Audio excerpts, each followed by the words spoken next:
Fering firmasına da katkılarından dolayı şükranlarımı iletiyorum. Onların da yıllardır ürünlerini kullanıyoruz. Bu toplantıda da zannediyorum birçok konu açıklığa kavuşacaktır diye düşünüyorum. Sevgili eş başkanım Barış Atay'a sözü devrediyorum. Değerli meslektaşlarım, hemen hızla konuya girip toplantıyı başlatayım. Geçmiş bayramınız kutlu olsun. Tarih değişikliğini memnuniyet ve hoşgörüyle karşıladığınızı umuyoruz. Bu toplantı serisiyle ilgili kısacık bir bilgi vereyim. TSRM her yıl bölgesel toplantılar düzenleyerek ülkenin bölgesindeki meslektaşlarımızla fiziksel olarak bir araya gelmeye çalışırdık. Bu yılki koşullar buna imkan vermediği için bu aktivitemizi bir online toplantılar zincirine çevirdik. Böyle olunca da bölgesel temadan ziyade, yani her gittiğimiz yerde baştan sona benzer konuları kapsamak yerine bu seride bugün başlayacağımız ovaryen simülasyonla arkasından işte doğmuş embriyo transferi, lokal faz desteği, preimplantasyon genetik test ve tartışmalı konular olmak üzere üremeye yazmış teknolojilerle ilgili her konuyu bütünlüğü sağlayacak şekilde kapsamayı amaçladık. Ve konuşmacılarımızı, tartışmacılarımızı seçerken zaman ayırdıkları için hem bugünkülere hem gelecek programlardaki meslektaşlarımıza emekleri için ve zamanları için çok teşekkür ederim. Kendilerini her konudaki deneyimlerine göre ve akademik aktivitelerine göre davet ettik. Her bir toplantıda da o konuda dünyaca bilinen bir yabancı uzmanın aramızda olmasını sağlamaya çalıştık.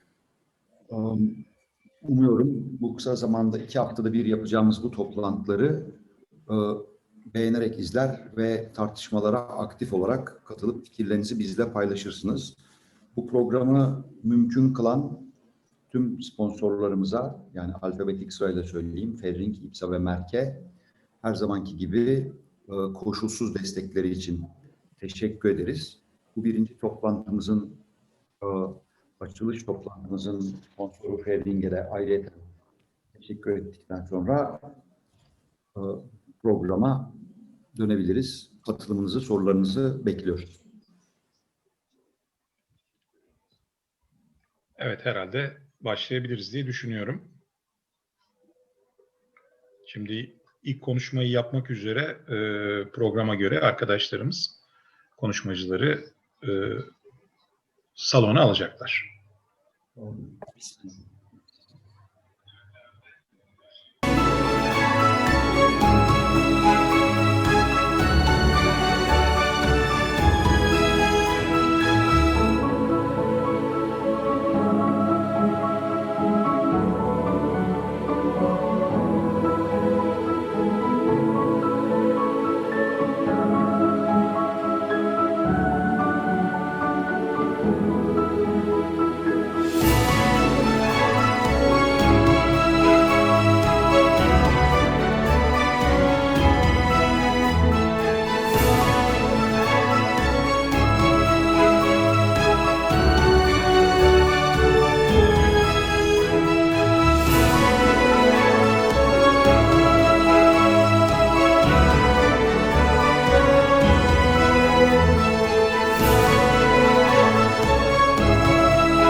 He's just making opening remarks and congratulating Beşiktaş.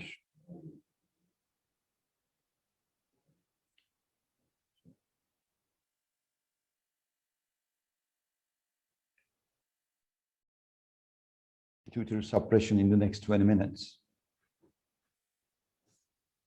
You may be wondering, why am I doing this talk? That is triggered by this publication.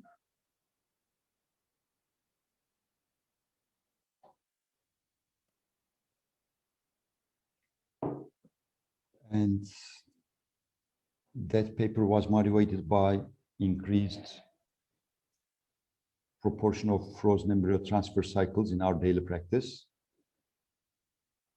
And since most of the cycles end up frozen embryo transfers, should we still be doing pituitary suppression in stimulation cycles, the index cycles? So here's my agenda.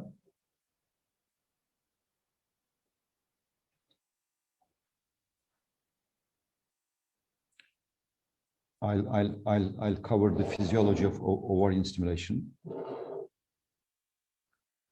Then from a historical standpoint, what is the relevance of pituitary suppression? I'll start with natural cycles, then CCHMG, followed by agonist-antagonist cycles, and finally PPOS.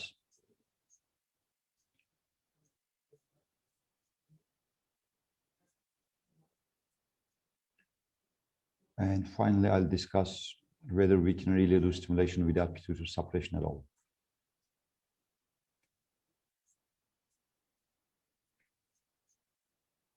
We all know that LH and possibly with a small role FSH play a major role in ovulation. They cause luteinization of granulosa cells and trigger follicular rupture. Since the trigger has that important physiological roles, do we really know how it is really triggered and how can we prevent it?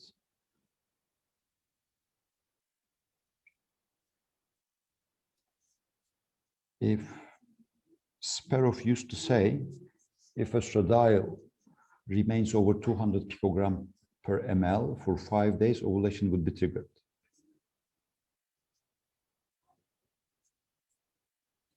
So in this landmark study, what they've shown is prolonged exposure to relatively higher levels of estradiol ended up in LH surges.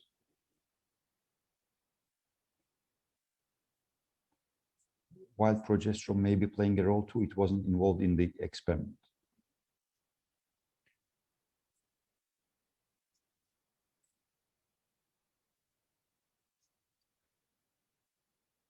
They tried in different populations with different estradiol levels. Surge still happened, but the magnitude was different.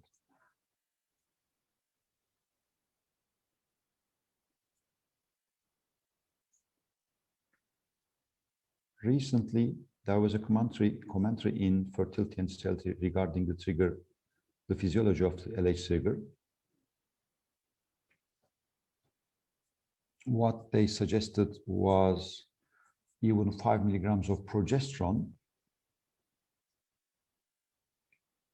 injection by increasing serum progesterone levels from 0.6 to 1 nanograms per ml could trigger LH surges. However, the relevant primary data was not presented.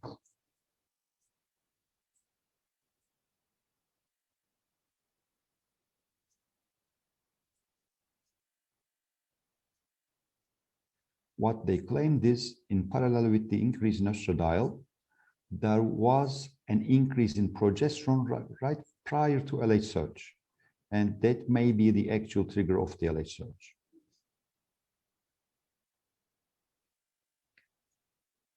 And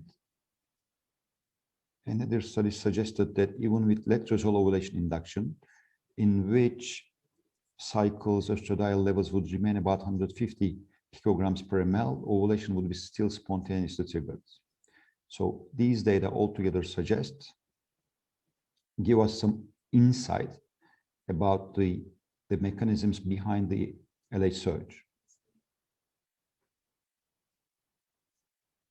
Even so, now he's moving to a different subject, how to define LH surge and LH surge in the natural cycle.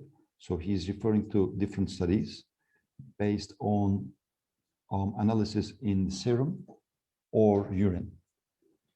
As you see, the definitions vary widely.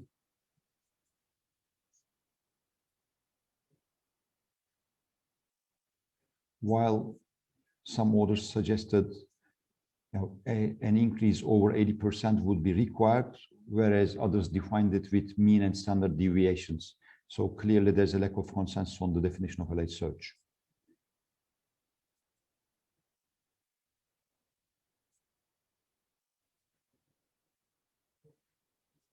Make some comments about that information would be really relevant in frozen embryo transfer cycles in the natural cycle.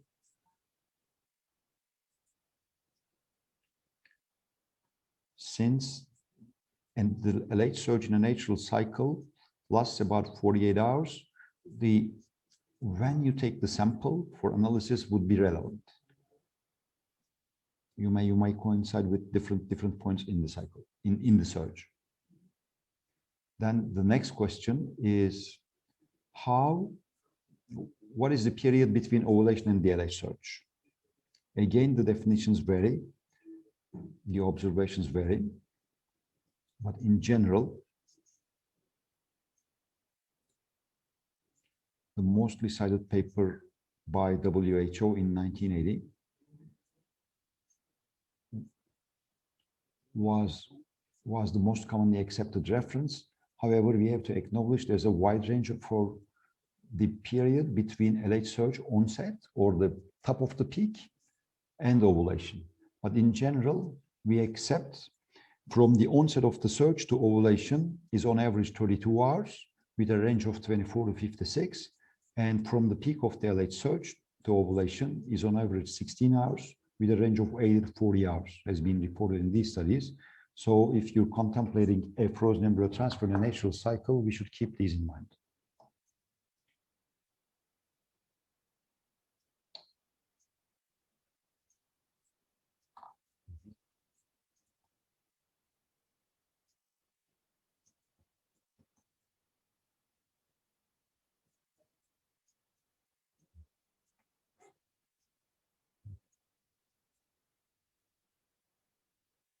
A set of data shows luteinization and oocyte maturation can be triggered by relatively low LH levels. However, follicular rupture requires a higher threshold. Okay.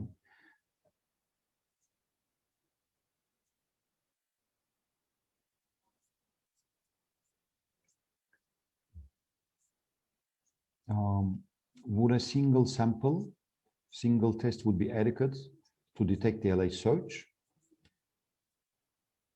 Some authors have suggested a second test for confirmation. He's reading the script on the slide.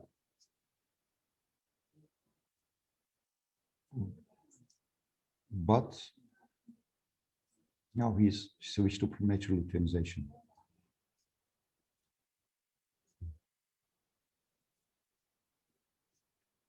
So they have described this. This paper is titled "Curious Case." Why? Because when they reviewed the literature, they came across several different definitions of premature luteinization, as you can see in the slide.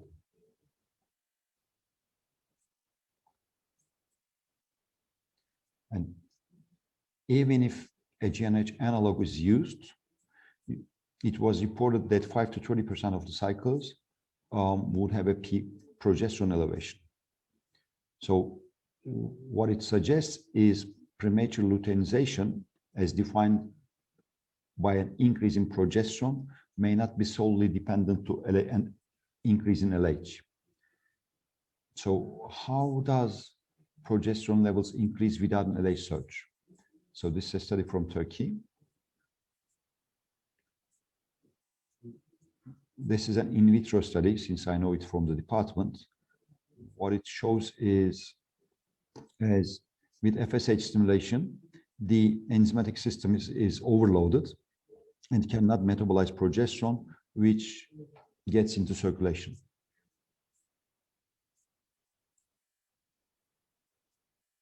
So even without an LH surge, the more aggressive the stimulation, the more likely an increase in progesterone, just by progesterone from the follicles.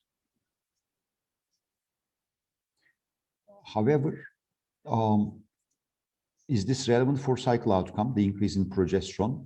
This is a large systematic review by Christos, and it consistently shows, even across different categories of ovarian response, increasing progesterone is associated with decreasing clinical pregnancy rates. However, there were no information on LH surges in this paper. So I'll make an interim conclusion. LH surge and premature luteinization are not uniformly defined in the literature. So what we're trying to prevent with pituitary suppression is the LH surge and luteinization. However, progesterone increase is not solely dependent on LH surge. Now the second part. Now we can actually see whether pituitary suppression is a must just by looking at the history of IVF. So even as the younger generation accepts it as a must, since they've never seen the other cycles before, a look back at the history would be relevant.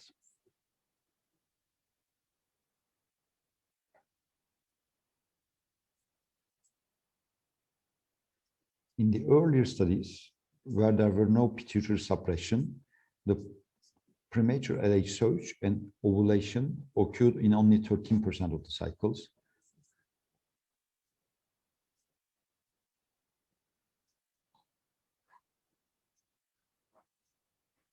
In the first 15 years of IVF,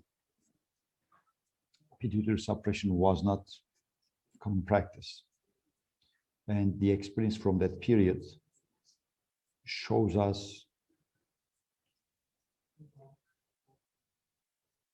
that they used to do LH monitoring every 4 hours in the absence of ultrasound. And they used to cancel the cycle if there was an LH surge before the HCG trigger was given. And such an LH surge was observed in only 80 to 20% of the cycles.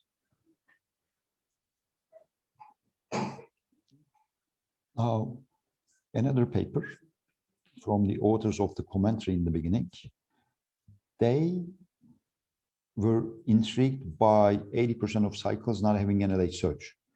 And then they suggested that there would be another substance being secreted from the follicles which would inhibit the LH surges. And it was called gonadotropin surge attenuating factor, not inhibin B itself. However, the molecule has not been shown.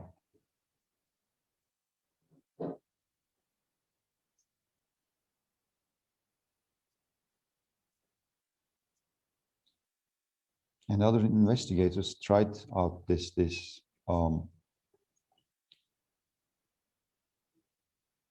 hypothesis, but what they found is actually LH surge happened in almost all patients when pituitary suppression was not given and stimulation was prolonged enough.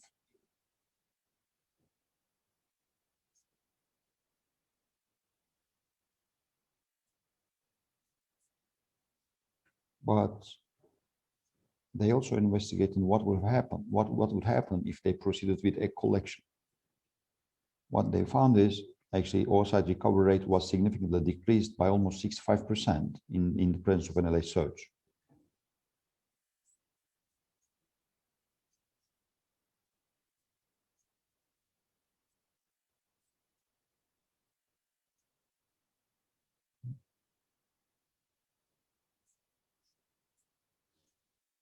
Then later on, GnRH agonists were introduced into IVF practice.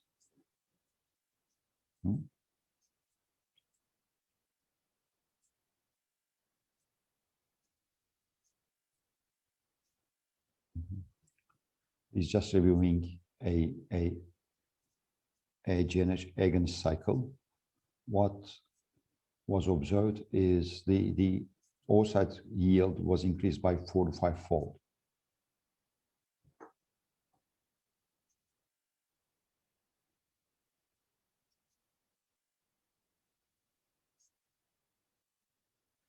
And here's a systematic review from 1992, bringing together 10 randomized trials comparing GnRH agonist pituitary suppression with no suppression. So the findings were consistent, showing collection of a higher number of oocytes, higher clinical pregnancy rates per started cycle and per embryo transfer cycle, and decreased risk of cycle cancellation, however, at the cost of increased gonadotrophin consumption.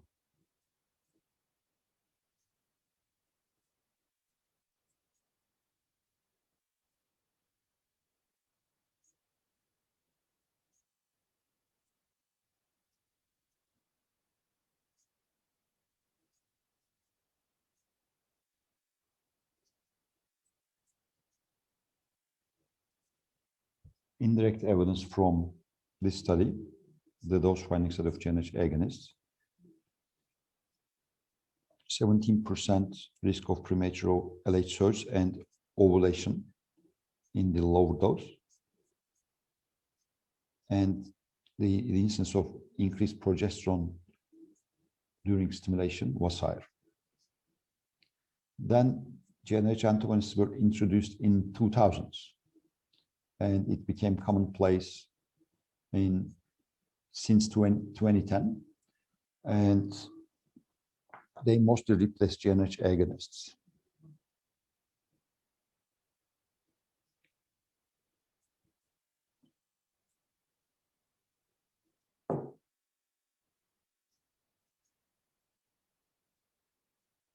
He's just giving an overview, like it was first used in 94, then study started in 2006.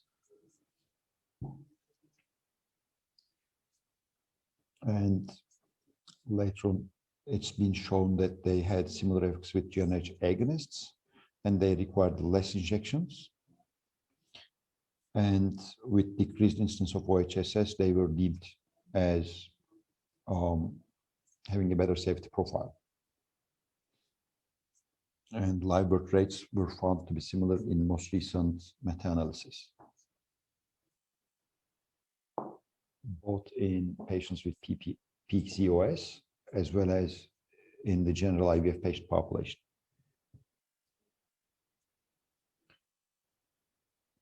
And in 2015, progesterone-primed ovarian stimulation cycles were introduced in pre-planned freeze-all cycles. And initial report was, initial study used medroxyprogesterone acetate, and the risk of LH surgery was found to be less than 1%. Some praises for our recent paper.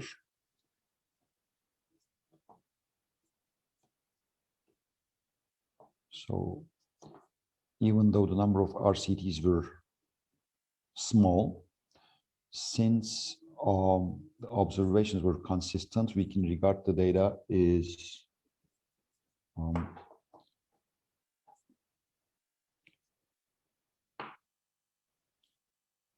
consistent and high quality.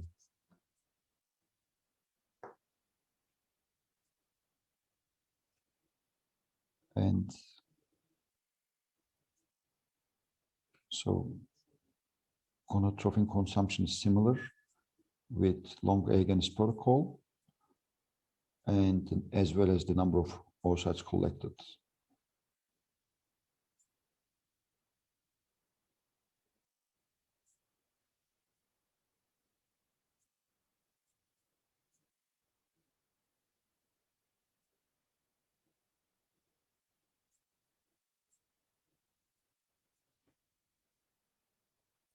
So the points made by the authors in this commentary is you wouldn't need endometrial synchronization in elective freeze-all cycles, so progesterone increase wouldn't be relevant. And they claim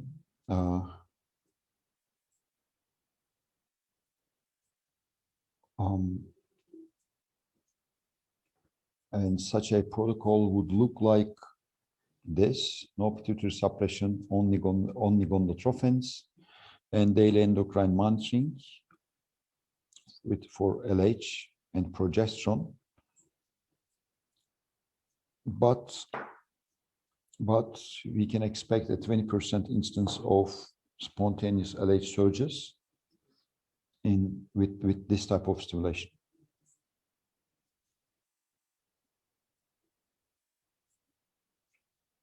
And since the period between the LH surge and the ovulation is variable and has a wide range, it may be difficult to time egg collection in the absence of pituitary suppression. So this is an RCT from 1995 in a general IVF population. So HMG, with or without GnRH agonist pituitary suppression, cancellation rates are much less, 1/10 in suppression cycles, and the mean number of oocytes are doubled, and the number of embryos are, amazingly different.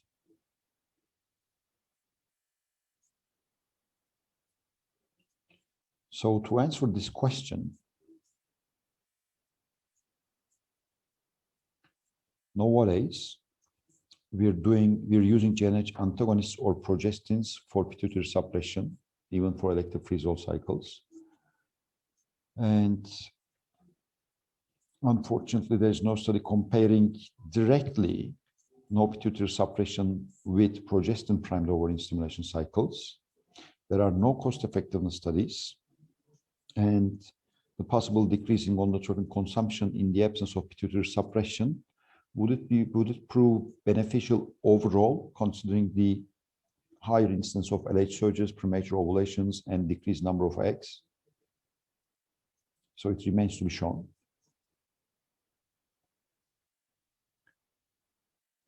We may do a network meta-analysis.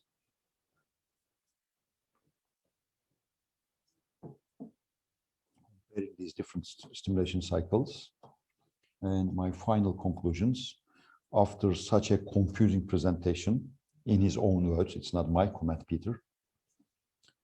Unfortunately, there's no consensus on definition of an LH surge and premature luteinization in natural and ovarian stimulation cycles.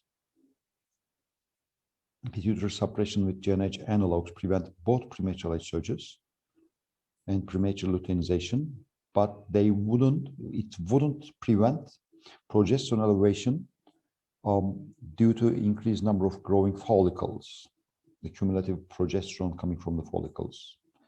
So indirect data suggests us, even though we would need less gonadotrophins, we would need more often endocrine monitoring, and whether this is advantageous is questionable. So we need future RCTs to make such a strong comment. Thank you for your patience.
Ahmet is making some comments.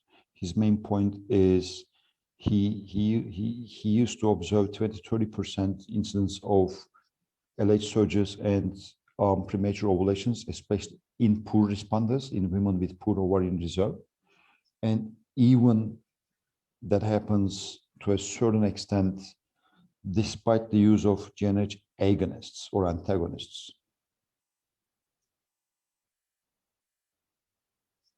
So he says he's using a combination of other medications, including NSAIDs, to prevent follicular rupture in poor responders, in addition to pituitary suppression.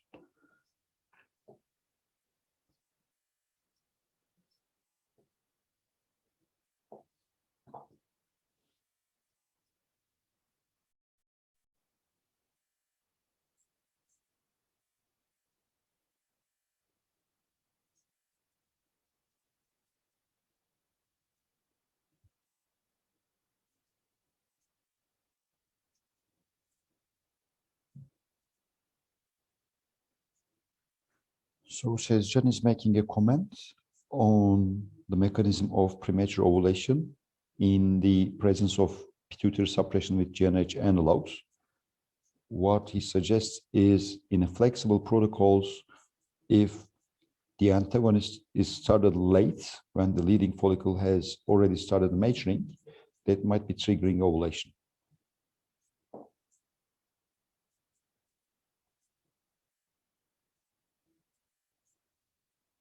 And perhaps addition of estradiol alongside gonadotropins may help preventing LH surges based on the data I presented.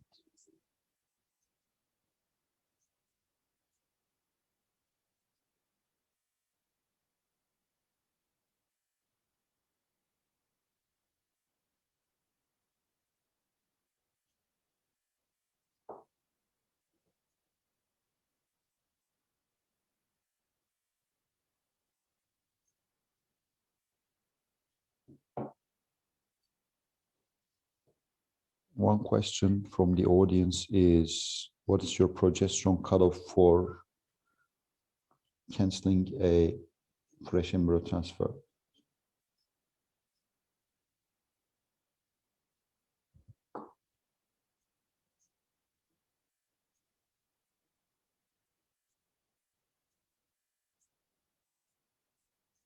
He says they're using antagonists or PPOS for elective freeze-all cycles.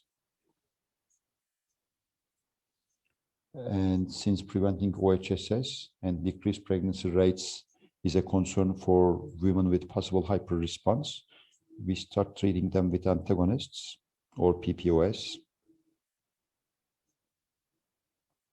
So progesterone cutoffs are not uniform across the literature, and every clinic should determine their own values. At our clinic, we prefer to freeze all embryos if progesterone is above 1.5 nanograms per ml on the day of trigger. Another question. Do you think ulipristal or the mini pill could be beneficial in preventing LH surges?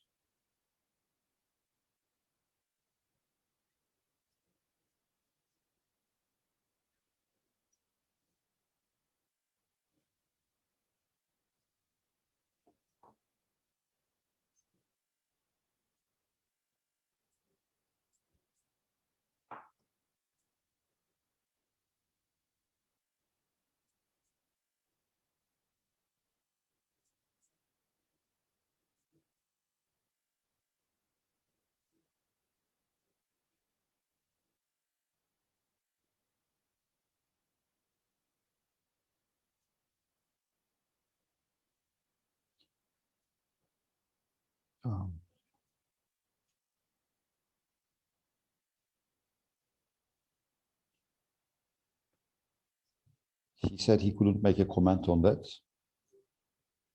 Briefly.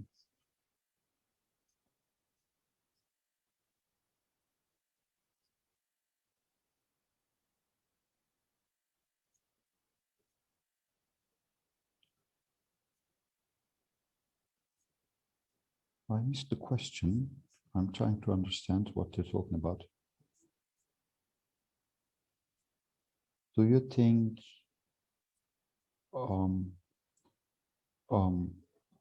can you is there something you can do to prevent premature progesterone rise? That was the question. Then the answer is including LH activity in stimulation.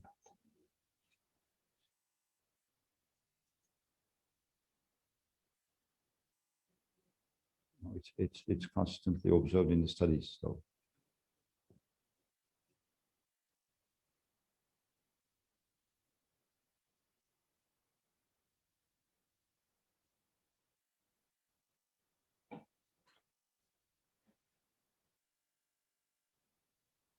Another question is, would you monitor progesterone levels before embryo transfer at your practice?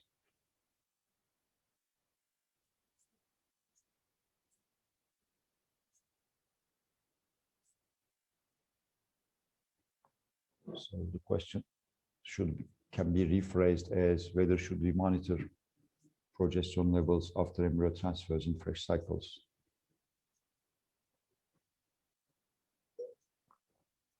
We have an ongoing study on this. We're waiting the data to be completed. It may be important.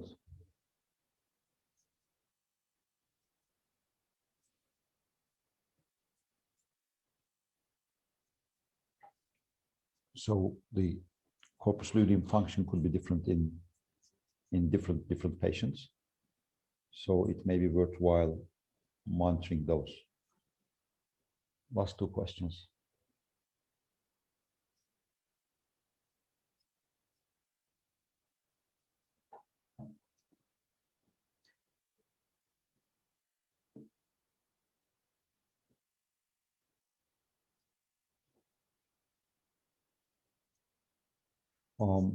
Should we vary the dose of progestin or antagonist based on patient's BMI?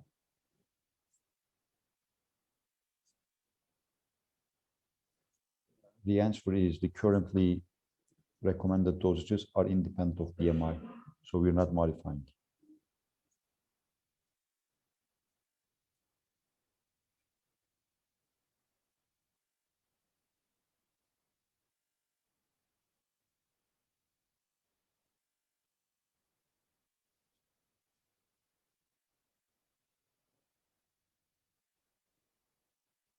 There's a question about clomiphene.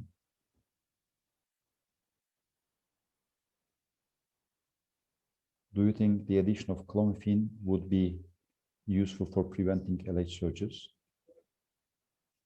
And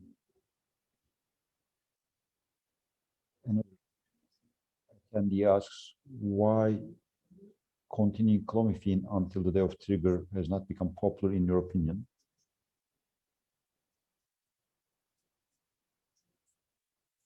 So the answer is, if you really continue clomiphene until day of HCG trigger, premature LH surges occur in only about 2% of cycles.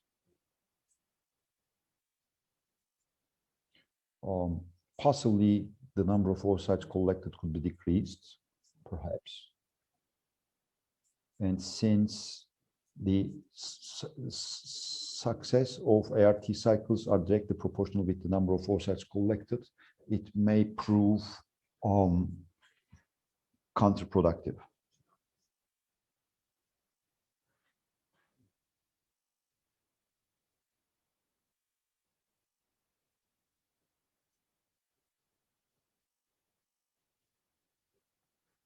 That's the end of the first presentation. The second presentation will be given by Emre.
thanks to the organizers, I'll be covering what is the use of LH activity in ovarian stimulation.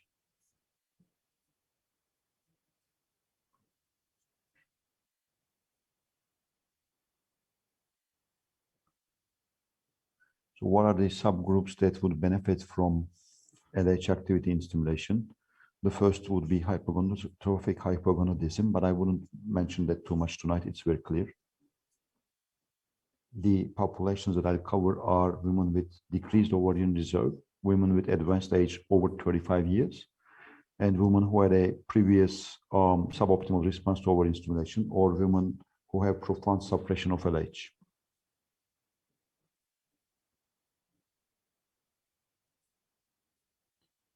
So, firstly, I should make it clear that even in the long GnRH agonist protocol, there's still some endogenous LH activity.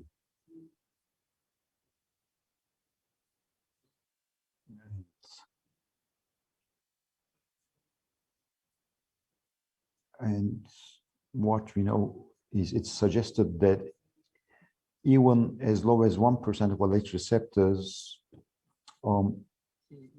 if even as little as 1% of LH receptors are bound by LH, that would be adequate for follicular growth. That's one hypothesis mentioned in the literature. So let's review follicular growth.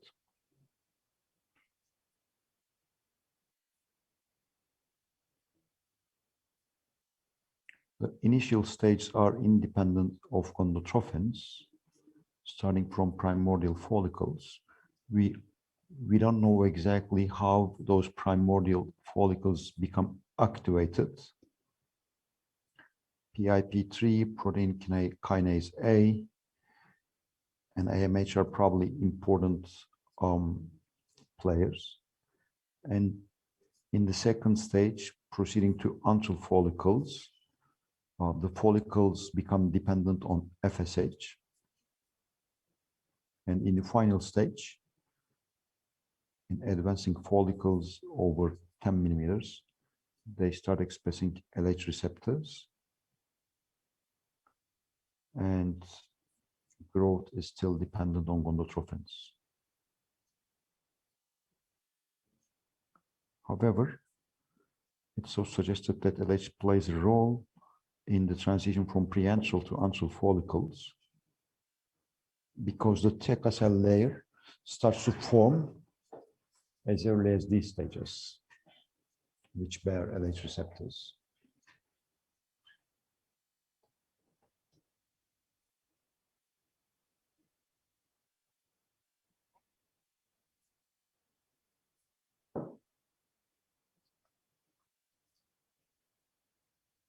And they provide connection with vasculature. And as such, they render the follicles responsive to gonadotrophins. Later on, there's IGF activity, which leads to FSH receptor expression and aromatase activity. And again, even at this stage, there may be some role for LH, since LH receptors are expressed as early as these stages, based on the 2-cell-2 gonadotropin theory. If you look at these more closely, you can see LH receptors being present on theca cells. They mediate cholesterol uptake. They also affect 17-alpha hydroxylase, expression of IGF-1 receptors, secretion of IGF, also triggered by androgens, which pass to the granulosa cells and become a substrate for estrogen production. And as such, LH ends up in increasing estradiol. And through IGF, it decreases apoptosis.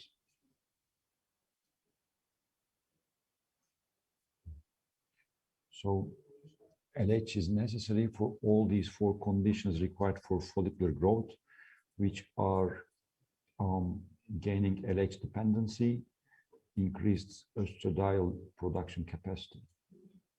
In the late follicular phase, LH still has beneficial effects.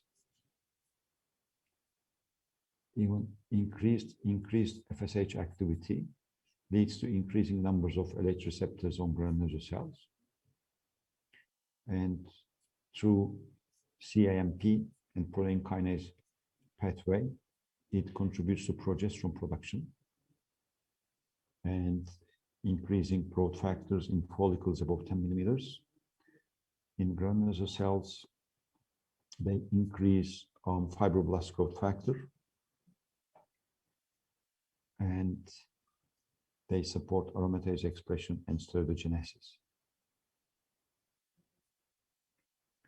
As mentioned in the previous speech lecture, 17-alpha hydroxylase is affected by LH, which converts progesterone to androgens in TICA cells, and it helps progesterone leakage. It may help progesterone leakage from the follicles during ovarian stimulation.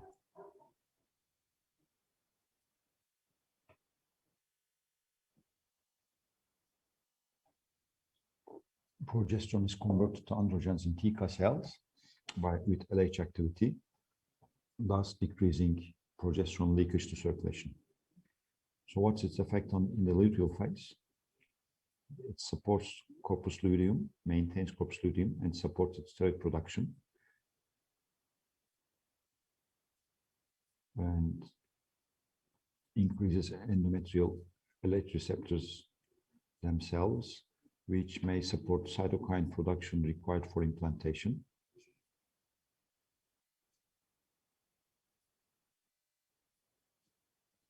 In conclusion, we can collect LH effect under 3 titles corresponding to 3 different stages: early follicular, late follicular, and luteal. On the left, early follicular steroidogenesis, FSH receptor expression increase, IGF activation. In the late follicular phase, steroidogenesis, increased FSH receptor expression, follicular growth, final follicular maturation and ovulation, and in the luteal phase, maintaining corpus luteum and endometrial proliferation. For the beneficial effect of LH, it has to remain between in a certain range. So it's told that LH level should be above 1 to 1.2 IU per liter, but less than 5 IU per liter.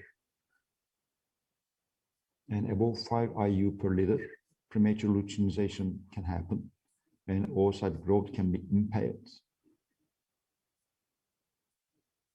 So for the beneficial activity, it should remain in that range. There's an hypothesis called spare LH receptor. But it suggests that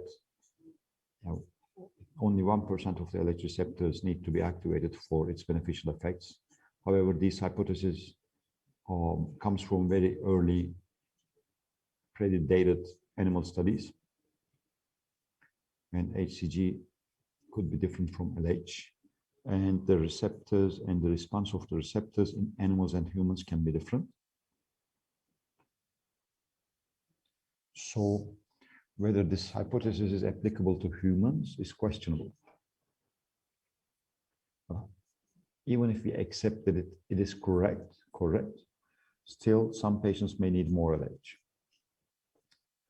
Because with reproductive aging, LH responsiveness can be decreased due to decreased ovarian paracrine activity, decreased LH bioactivity, and a decreased capacity of androgen secretion, and a decrease in the number of functional LH receptors may accompany reproductive aging, and these women may need more LH.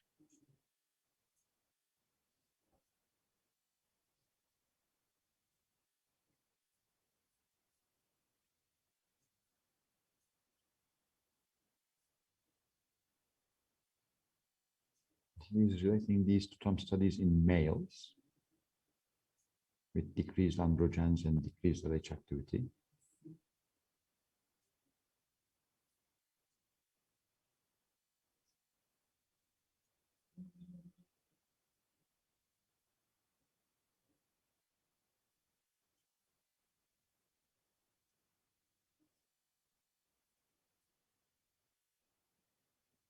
Reading the slide. And in conclusion, we may need LH support in some patients. And this is the latest Cochrane meta-analysis from 2017, investigating whether addition of recombinant LH to recombinant FSH is beneficial. In the general patient population, it doesn't seem to be necessarily very much useful. And we can conclude that we don't need to LH to every single patient. Recently, another systematic review was published by an international study group on LH supplementation. So they investigated different patient subgroups, and they suggest that different groups may differentially receive some benefit from LH. The first is hyporesponders, and hyporesponders are defined as women with inadequate response in a previous cycle, and they may end up with a higher number of oocytes and a higher implantation rate with LH when LH activity is included in ovarian stimulation.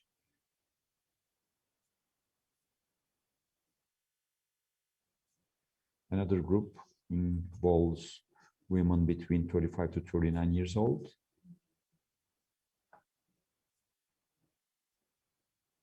Although there are other studies including women over 40.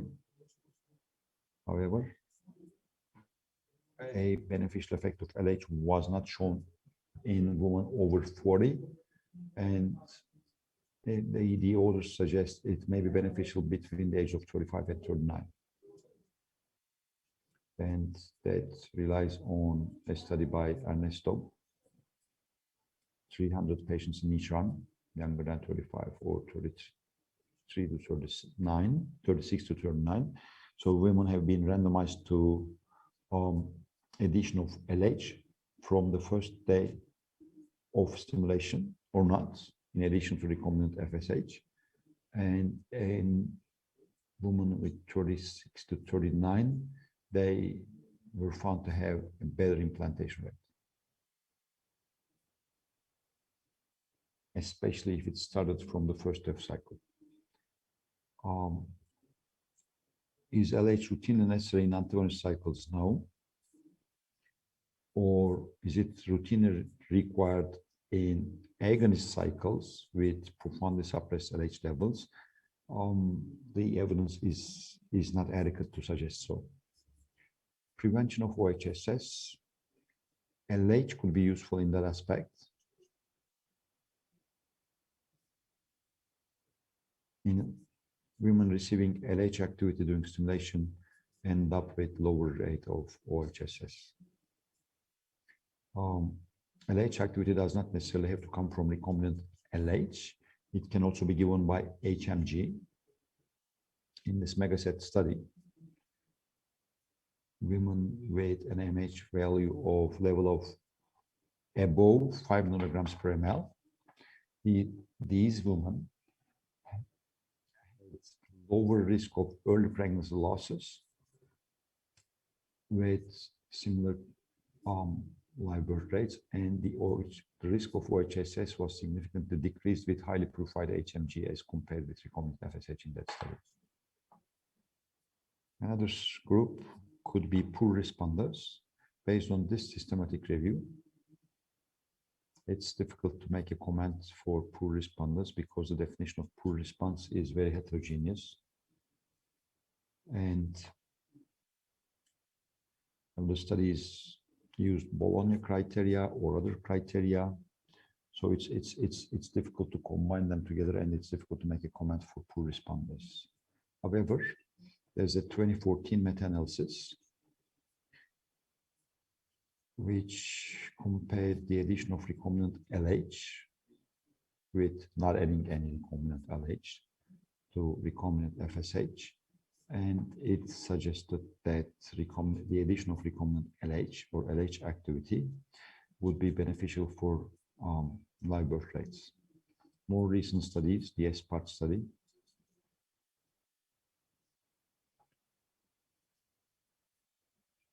recombinant LH was added from the first day of stimulation in the LH arm. In the overall cohort, it didn't prove useful. However, when patients were categorized based on PROSPER, women with AMH values less than 0.5 milligrams per ml, the live birth rates were doubled.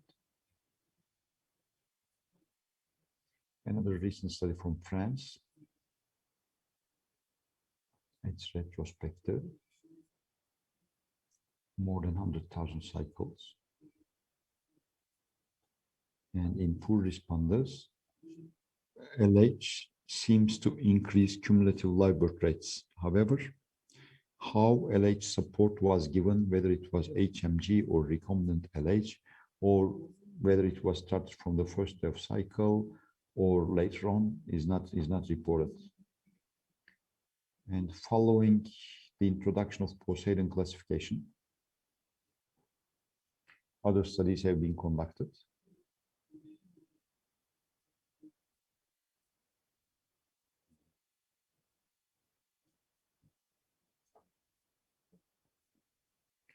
And these recent studies comment on LH could be beneficial for women with advanced age. And regarding the timing of LH support, when it should be started, it should be started from day one. There are 3 studies, and in this systematic review, no LH versus LH from the first day, it doesn't seem to be useful. However, in all these studies, the general IVF patient population is included, not poor responders. So I would say it's not beneficial in the general patient population. So we recently published a paper in Reproductive Sciences, retrospectiveness of our own data. So we wanted to see what happens in our Poseidon group 3 and 4 patients. And we observed the trends with a beneficial trend when HMG started from day 1 of stimulation, and we compared them with women who were given HMG from mid-follicular phase. And what we found was live birth rate was almost doubled in our series. These are all antagonist cycles and Poseidon 3-4.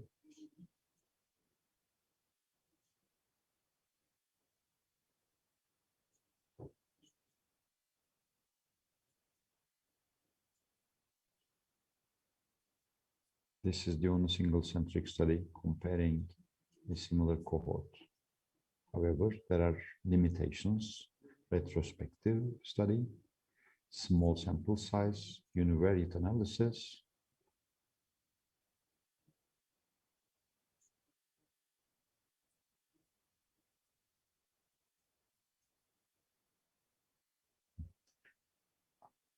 And the duration of infertility was significantly shorter in the group who received HMG from stimulation day 1. So we did not assess whether age was a factor.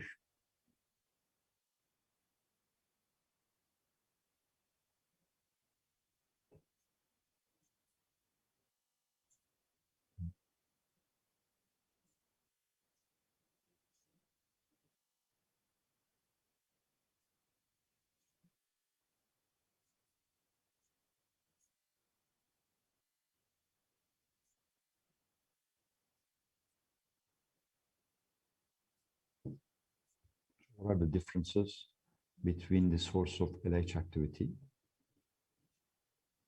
The dosage is variable in HCG preparations, and during purification, there's some loss of LH. And to provide consistent LH activity in HMG, HCG is included in these preparations. And there may be some differences between the two. HCG has a slightly longer beta subunit, which provides increased receptor affinity. And the longer carboxy terminal provides longer half-life, which is different from recombinant LH itself. So how would it affect clinical observations? There's a 2019 meta-analysis with 11 studies combining prospective and retrospective studies together. Recombinant LH provides higher oocyte numbers. HMG provides higher maturation rates. HMG provides higher live birth rates. And recombinant LH is associated with higher OHSS rates, but these are all trends. None of them are statistically significant. And when only prospective studies are analyzed, are pooled together, gonadotropin dosage, ovarian stimulation outcome, clinical pregnancy rate, and live birth rates seem to be similar with different LH activities. So in summary, LH activity is relevant and starts from earlier stages from preantral follicles. It supports oogenesis, it supports FSH activity, it's required for follicular growth and maturation, especially women of advanced age, women with previous suboptimal response, and women with decreased ovarian reserve may benefit more from LH. Despite the absence of RCTs, it may be beneficial if it started from day one. And recombinant LH and HMG, highly purified HMG preparations may provide similar clinical outcomes. Thank you.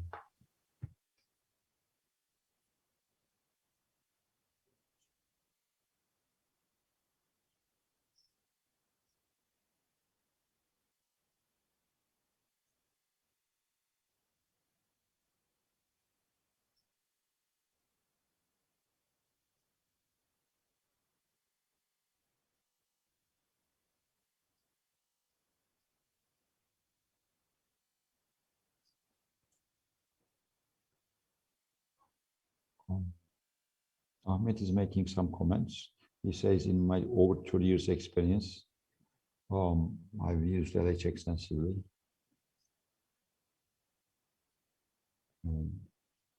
Especially regarding Poseidon 3-4 poor prognosis patients. I do think LH activity should be present from day one.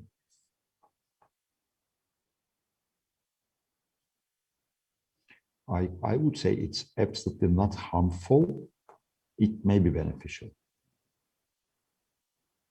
It could be started as 75 units a day, or could be just used in the form of HMG. So far, recombinant LH and HMG preparations seem to fare similar.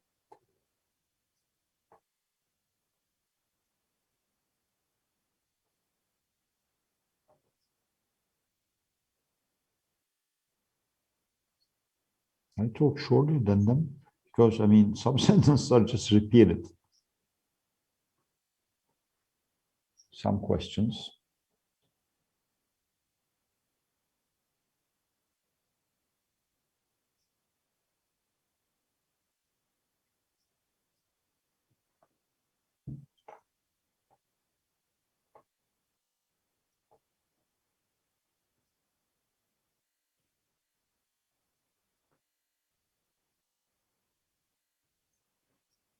If you would use LH for women with decreased ovarian reserve or advanced age, what would be the dosage?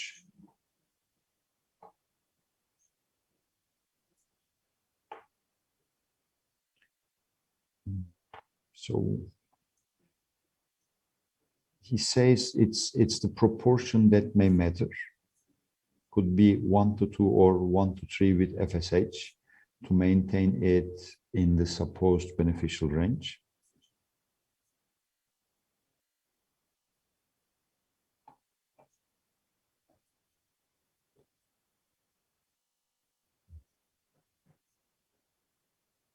Giving examples of like 75 to 225.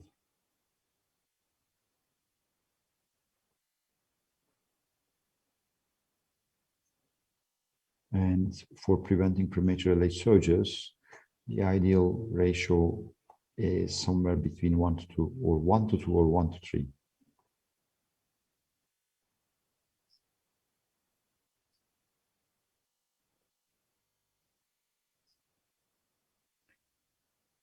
Ahmed is asking another question.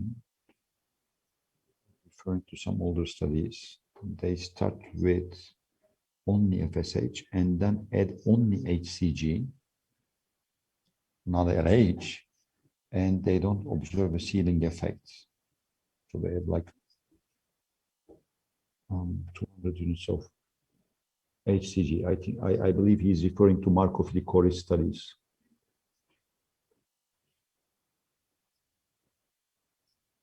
And he suggests that, I mean, Likori did not observe or report any ceiling effect. Peter, if you want to ask any questions or make comments, just let me know. I'll interrupt.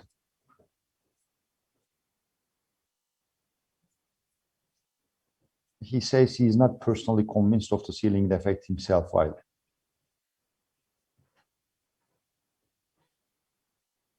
Whether it's a reality is unknown.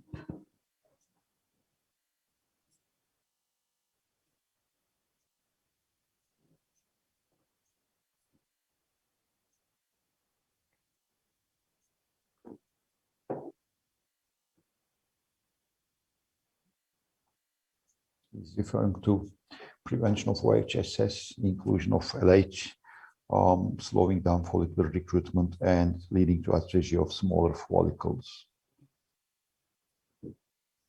Let's see what's relevant to that question.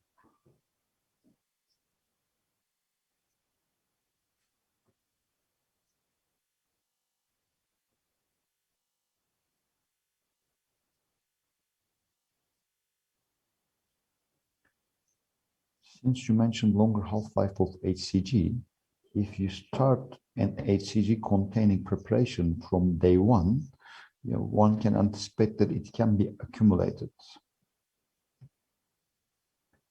And if we're using an HCG-based product, perhaps we could start with a lower dosage that could be gradually increased in the stimulation cycle. These are all personal comments, though.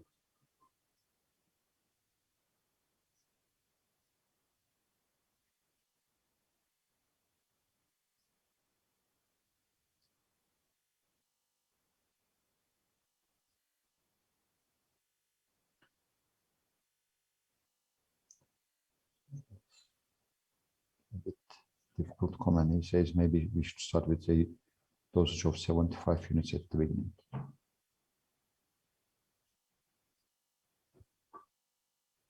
The question is whether you can measure LH activity in serum if you're using HMG. He says he can't answer. You can't measure. I could have answered.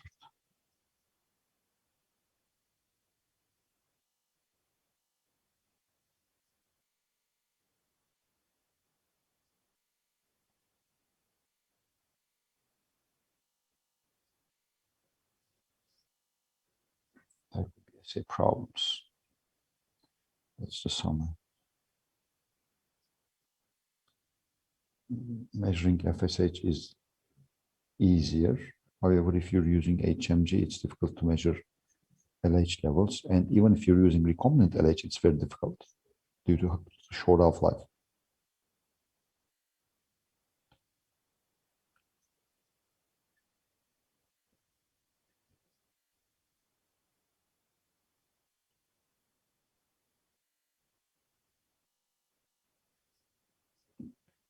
which the question is a repeat of what he already explained in the cycle.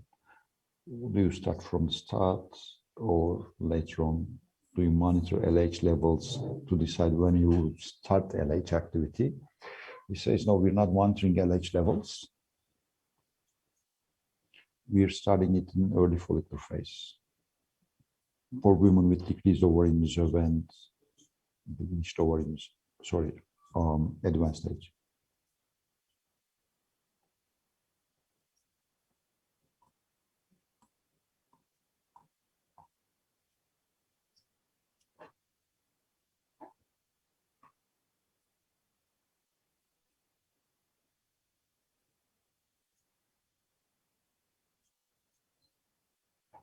We think if it's to be started, it should be started early on.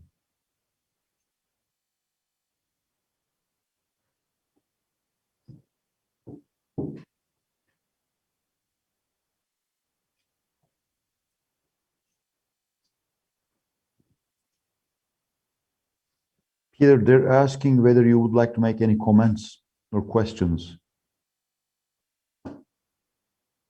Unmute, yeah? Can I? Ahmet abi.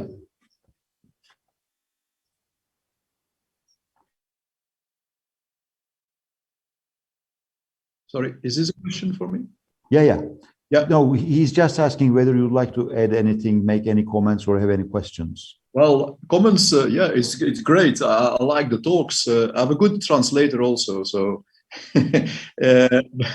But the comments about the ceiling of the ACG, we did a study that you alluded already on, Marco Filicori, but we followed up afterward. And if you give 200 units of ACG from day 6 onwards, there is no problem at all. You get very good results. If you give more than 200, if you go to 250, you have disasters. So I think the ceiling of ACG, giving ACG to your patients from day 6 onwards, is around 200. More than 200, 250 is a disaster. So there is around the ceiling, but 200 is a lot. Means if you give, for example,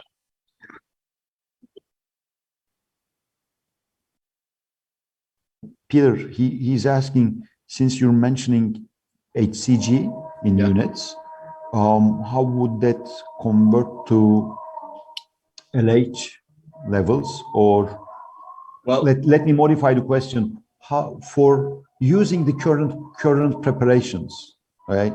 So what would your recommended higher limit of LH activity in HMG preparations would be? Well, in HMG preparations, there is no problem at all. When we look at the HMG preparations that are on the market, the Ferring one, the Menopur one, contains 10 units of ACG for every 75 units of FSH. It doesn't contain any LH. It's only ACG that's in there.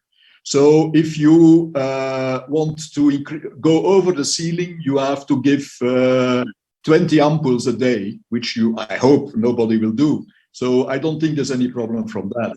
The other HMGs are containing less ACG and there's more ALH there. So they're always under the thing. So there is no danger from it at all.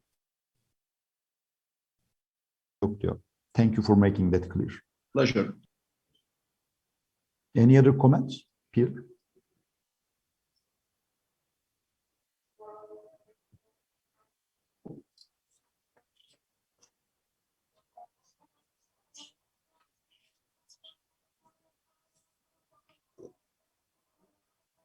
We'll take a very short break before the panel. As usual, we're running late.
live now. Yeah.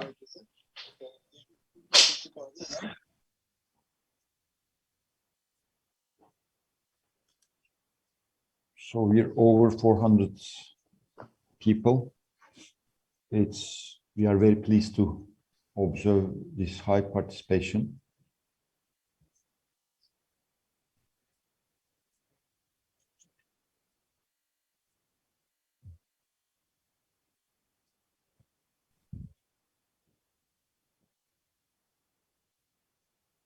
So we have 60 minutes allocated to the panel, but as usual, we may extend it. So I celebrate your past Eid Mubarak. Introducing the panelists.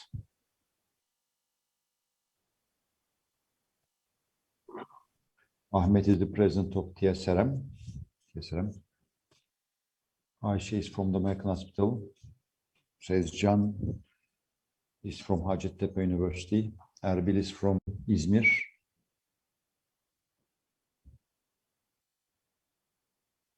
And we have Peter Plateau with us from Brussels, one of the widely published, internationally recognized leaders in the field.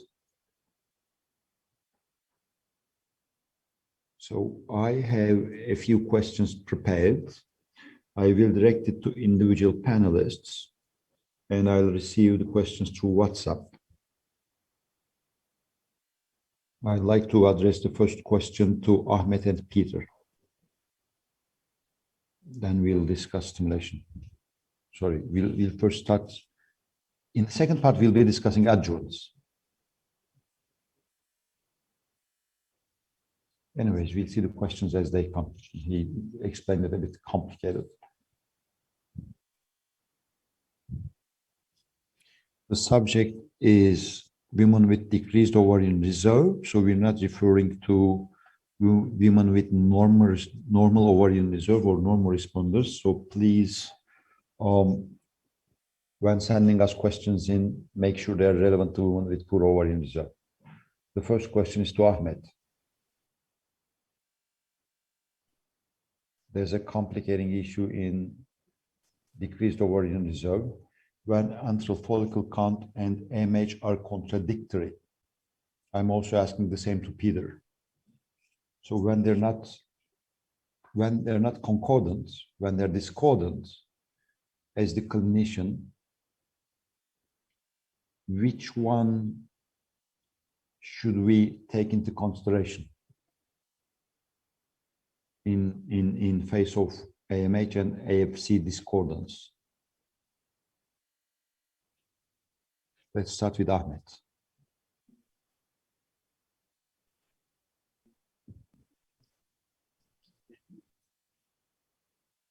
Ahmet says, I will assume they have low AFC, but sometimes they may have higher AMH levels than anticipated. So would that affect my management?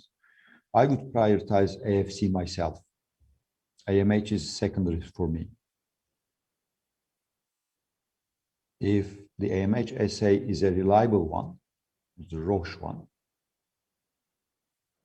if I observe a lower AMH than anticipated, I may consider the use of adjuvants. However, AFC is prioritized for me. And in case of low AFC, I would maximize my gonadotropin dosage anyways.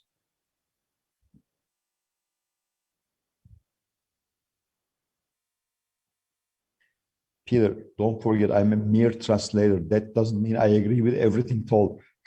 Yeah.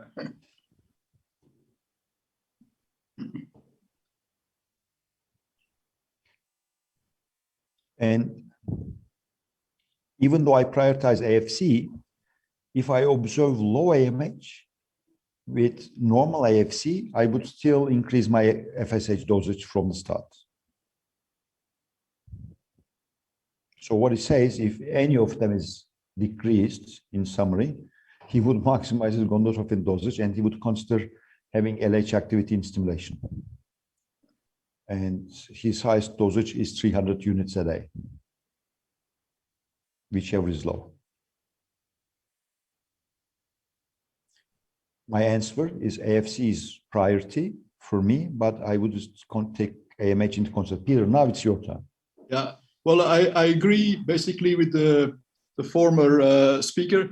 Although, well, the question is, what is the most sensitive, the AFC or the AMH in estimating ovarian reserve? There are some studies showing that it seems, and we gynecologists might not agree with that, but it seems that AMH, with the latest assays, the Roche assay, it was done with the Roche assay, that AMH is more sensitive in predicting poor ovarian reserve than AFC. Of course, we are gynecologists, we are doing the AFC. We have the tendency to say, no, we are better than the lab tests.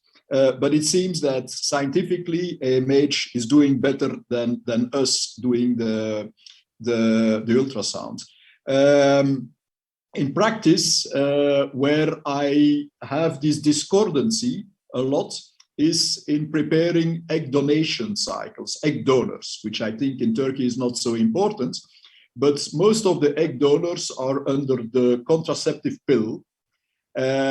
So it's very difficult to do the antral follicle count because the ovaries are completely suppressed because of this pill, and you have to rely on the AMH. And I must say, although I do an antral follicle count, and if I have the feeling that it's antral follicle count, the number of follicles are going to be much better than what the AMH is saying, I usually get a wrong answer afterwards, because the AMH, I have the feeling, is giving us a better estimation of what's going to happen when we stimulate the patient itself. So I am more rely more on AMH, although I know as gynecologists it's difficult to accept this, that the machine is better than us. About the dosages, I would give HMGs. I like HMGs to stimulate, so I would do that. In poor responders, I will go a little bit lower. If the patient is not obese, has a normal weight, I would go rather to 150, maybe 225. Never high dosages because it costs a lot of money for the patient. And if you have a poor responder,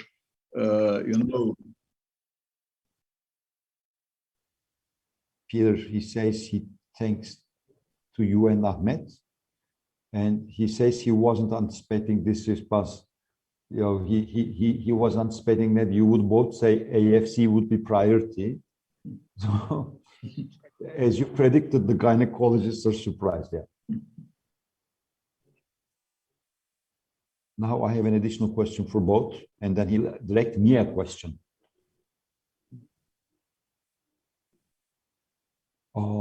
So do you think what limits the value of AFC is gathering all AFCs in the same pool, all antral follicles in the same pool, regardless of their size?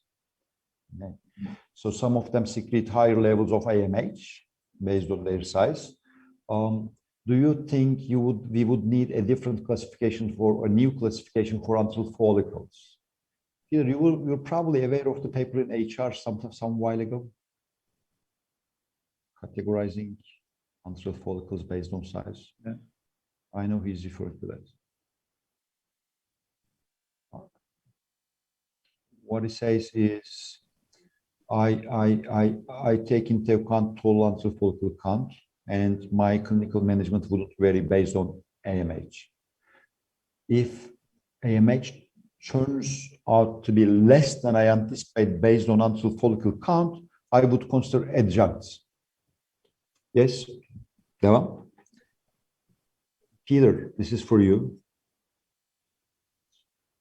Would you regard an antral follicle measuring 3 millimeters versus an antral follicle measuring 7-8 millimeters in terms of response to stimulation? Yes, I think so. I think when we do the antral follicle counts and we have a very good ultrasound machine, we can measure very, very small antral follicles, very small follicles. And I think there is a little bit of the bias that we might have a higher antral follicle count than the number of follicles that will stimulate and increase in size and grow under gonadotrophin stimulation. So I think some of these very small follicles that we see with the very good latest ultrasounds are not growing, and we shouldn't take them into account. And I think there is the bias between antral follicle count and AMH, and that's why in the scientific paper, AMH got better than us gynecologists.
So he wanted me to comment too. So I'm like a pirate panelist.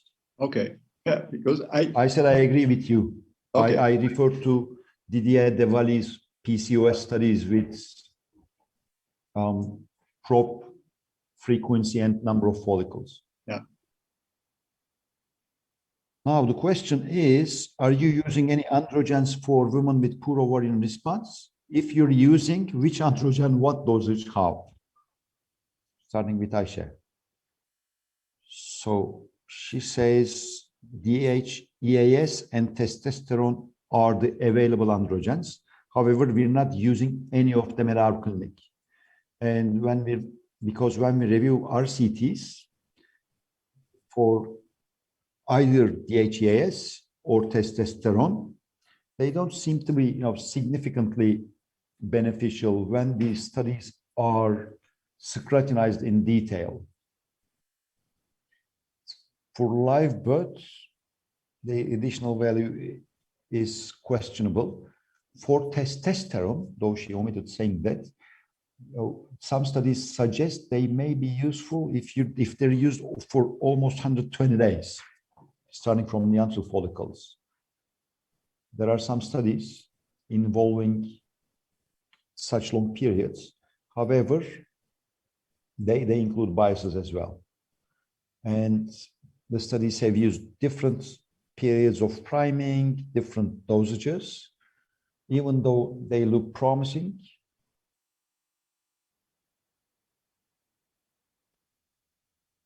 we're not using them in our daily practice. Ayşe and I used to work at the same clinic with Bülent, Urman, and Balaban. So we're like really very strictly evidence-based. So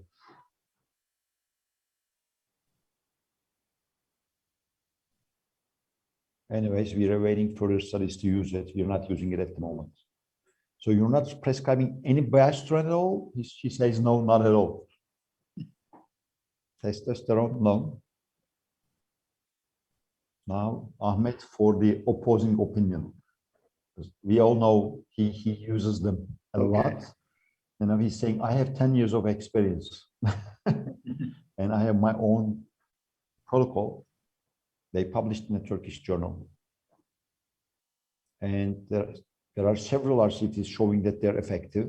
And I can quote at least 3 systematic reviews suggesting androgens increase live birth rates.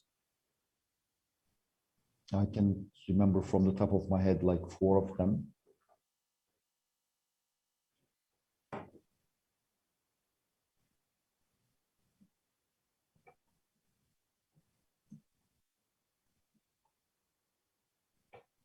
And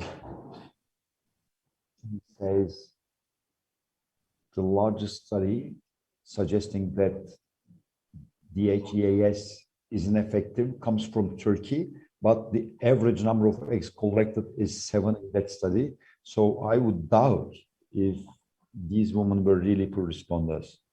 So I'm using both DHEAS and testosterone and letrozole all together to increase androgen levels to the maximum.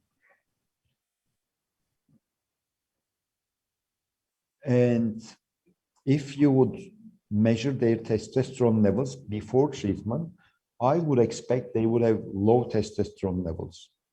And I had a patient who used mistakenly very high dose of testosterone at male levels, even she didn't have, important side effects. And I did my own study. Everyone should do their own study. And I think it significantly increases pregnancy rates, and I'm using them. My own study is more relevant for my practice.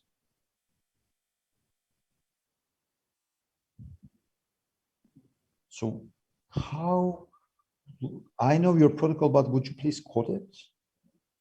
I administered them for at least 4 to 8 weeks. And I agree with Ayşe that it would be better if we would give it for 12 weeks, 25 to 75 milligrams DHEAS. I usually start DHEAS 2 months in advance.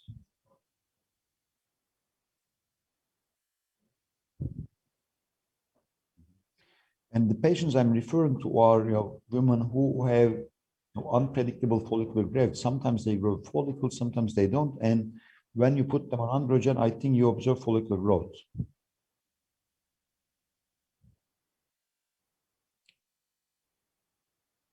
And based on the 2-cell-2 gonadotrophin theory, androgen are like fuels for follicular growth, so you should start them earlier. 12.5 milligrams testosterone a day for a month prior to stimulation, added on 2 months of DHEAS. Now I would like to hear Peter's comments on androgens. Well, personally, I am not using it routinely. I'm more in the camp of the lady. We started a study quite a few years ago in poor responders. It is named T-Transport. It's patients, poor responders. They start. It's placebo controlled. It's with Testogel, and they start 2 months in advance with the Testogel or the placebo, and then it's a long protocol, and then they go over with Menopur.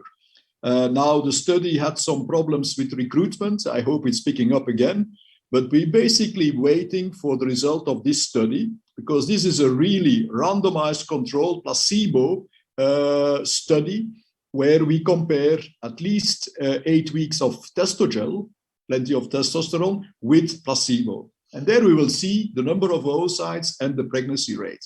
And up till now, I'm not convinced that it gives better pregnancy rates than against placebo. So at the moment, I don't use it routinely, no.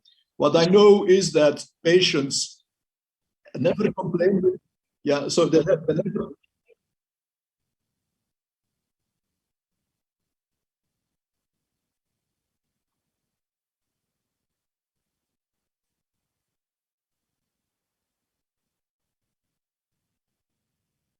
Pierre, thank you. Now we're seeing 2 different REI profiles here. One is giving not only androgens, but also everything else. The other group are awaiting more reliable data. Until that data comes along, both parties will continue what they're doing.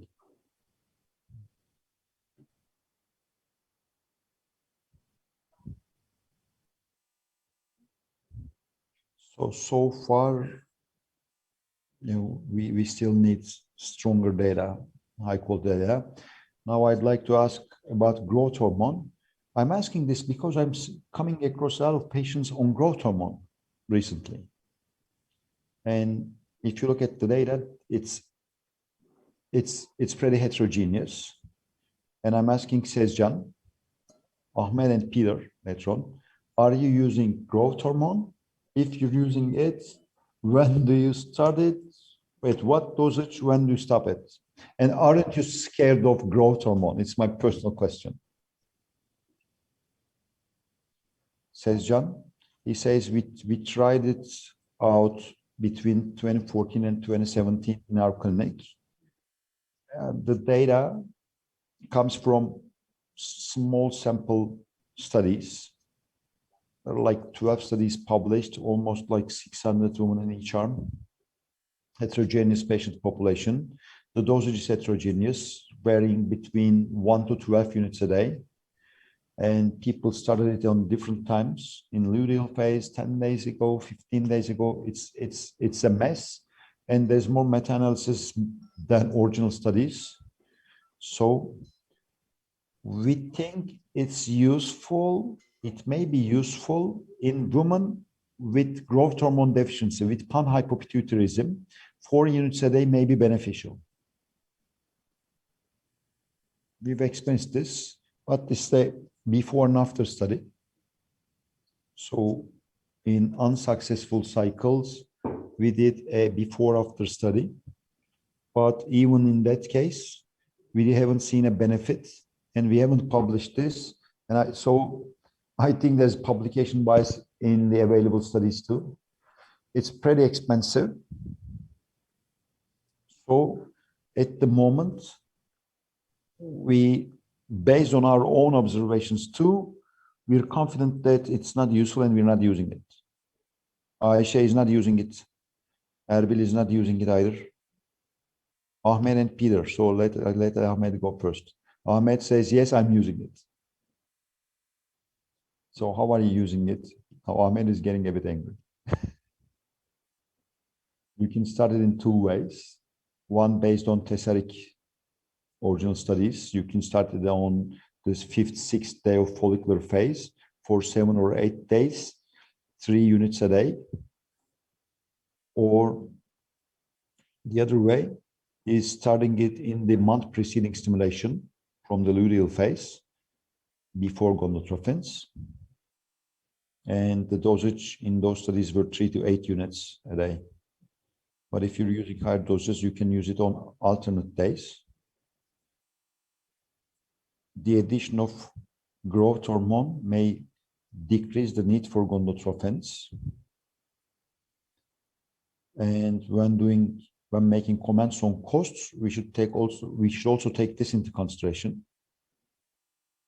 And again, I'd like to repeat, routine is a different story. We're not discussing it today. We're talking about women with poor response. And we should accept that there are women with extreme poor response. And those women are doing totally different stuff. And if you have a patient across you who meets Bologna criteria with a reliable AMH assay showing AMH levels less than 0.1 nanograms per ml, you can try these on these women and you would see the benefit. So you should rely on your own observations. So for over 10 years, I've used it over thousands of women. And it's very difficult to recruit patients to an RCT. Growth hormone has been discussed for over 15 years. DHEAS has been discussed for almost 20 years. I think his material wrong, but anyway, so the point is trying to make, these discussions go over and over and over. The individual patients are getting older.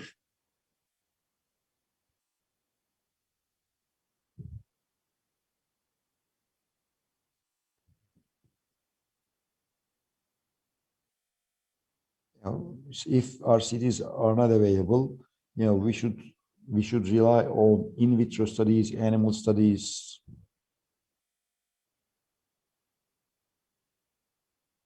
then you can start trying it. He's describing his own practice. You do your own practice and do a comparative study. He's referring to a paper that was published in Turkish journal. That's why I'm doing this.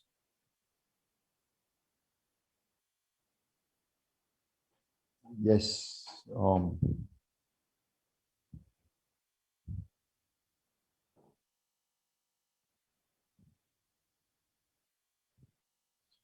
So the moderator is saying that there's no strong data. Peter, now your comments. My comment is growth hormone. I'm not using it particularly. The main reason is because of the expense. It's very expensive. But our neighbors, the French people, have a lot of experience with growth hormone, and a lot of the studies are coming from France. And when you look at the literature, although it's, the studies are not always so good, I think from all the add-back therapy that there exists, testosterone and DHIS and whatever, the growth hormone might have the best potential to help in poor responders. But again, I reserve this. We need more data. We will need more randomized controlled trials to prove that it works, yes or no. And at the moment, we don't have that. But I think from all that, the best potential.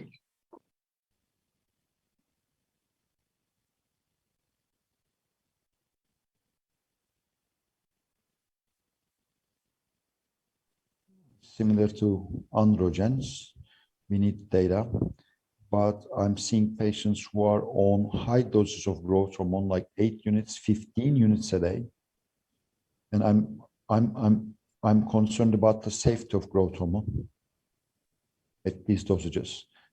I'm not sure if safety data is available. Now, I'll bring something up that everyone can agree on. Are you using coenzyme Q10, Erbil, Ayşe, and Peter? Melatonin and coenzyme Q10. Do you think these are beneficial? Ayşe first. Erbil.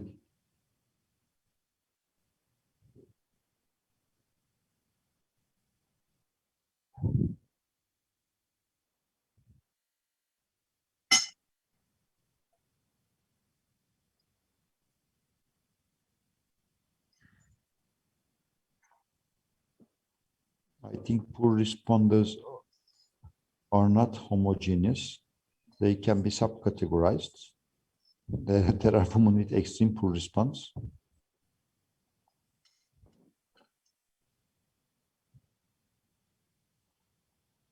And in the literature,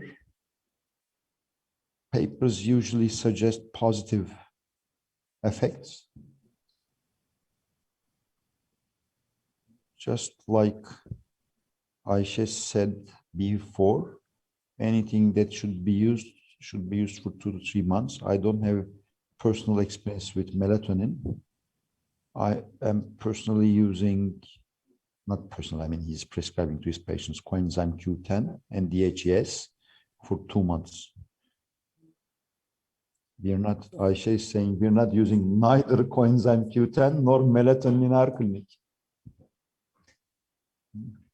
So we are aware of the data, we are aware of the hypothesis, like older women having lower mitochondria, having higher rates of incidence of DNA damage, etc.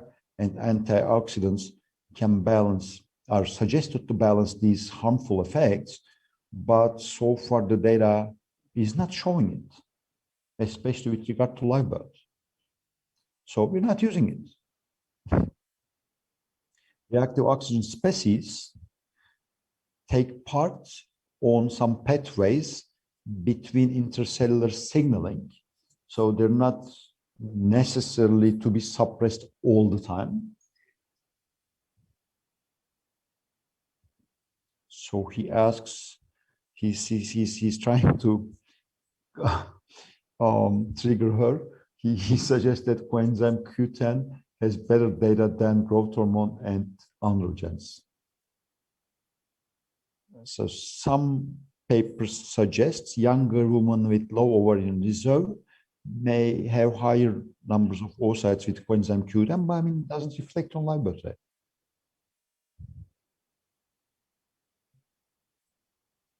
I'm hardly stopping myself. I mean, me personally, not Erbil.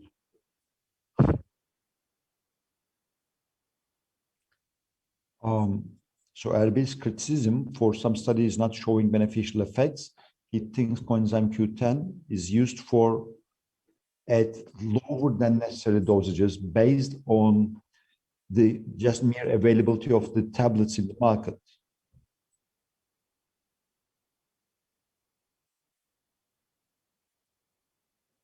The data is really seems beneficial. We shouldn't throw it away right away.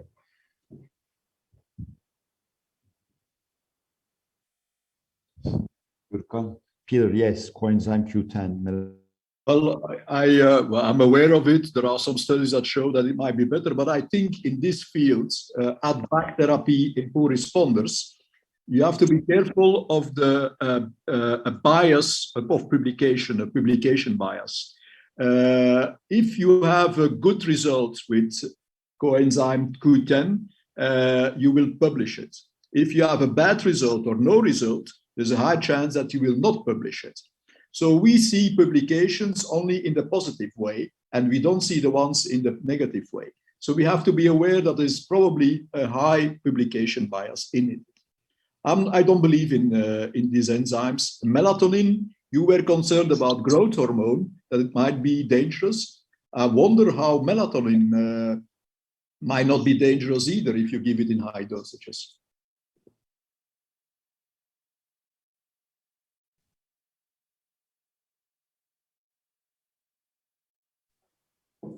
Now he's asking Ahmed whether it's possible to measure coenzyme Q10 levels in circulation.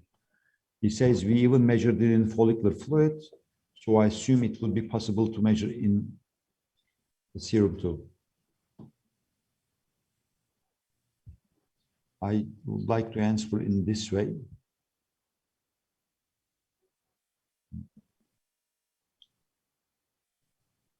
We published a study in the Journal of Acid Reproduction and Genetics.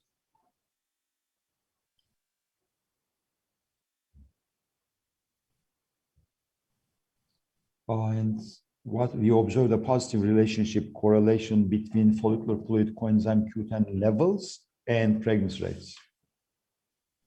And it's been commonly used in dermatology. I know if it's a reference though. If you use it, you'll see that, I mean, some patients will make comments about their improved appearance. I think it's a useful adjuvant. There are two forms on the market, ubiquinone 1 and ubiquinone 2. One of them is the active form. That may be 3 to 4-fold more effective at the same dosage. And you can achieve those beneficial effects with the available preparations. I want to ask you a question regarding your study in the Journal of Acid Reproduction and Genetics. What you claimed that higher follicular fluid coenzyme Q10 levels are associated with high pregnancy rates. So were you giving coenzyme Q10 to these women, or so what determines the follicular fluid levels? Is it your adjuvant or is it intrinsic to the woman?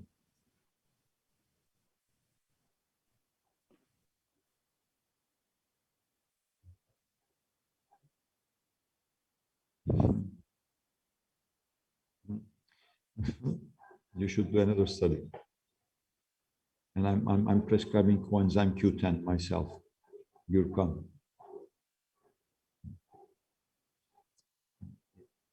I can't translate this because, I mean, it will be lost in translation. It's a Turkish saying. Okay. Would the giving hand and the receiving hand be ever similar? So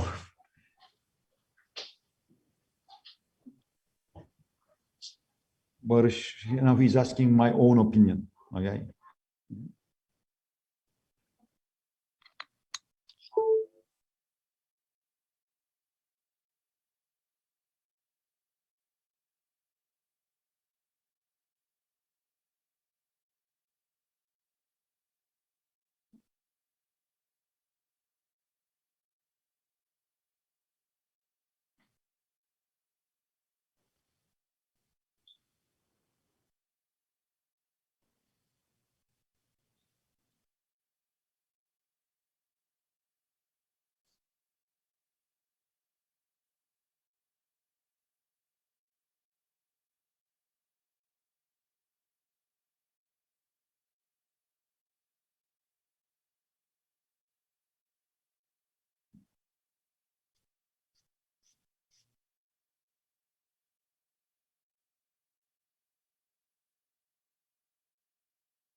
So I explained my opinion. So what is one? I agreed with you on publication bias.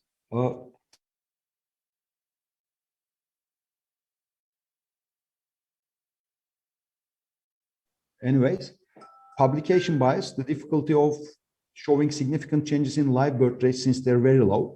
Okay, so everyone is responsible for formulating their own opinion. So I said my IVF prescription is 4 items: gonadotropin, pituitary suppression, trigger, luteal support.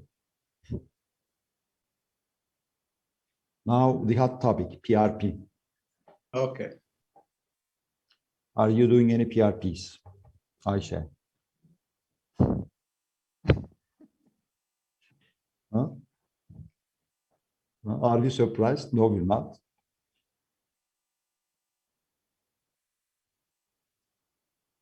Now, once you review the literature, they're all case studies, case series, or before-after studies, which are necessarily destined to show benefit.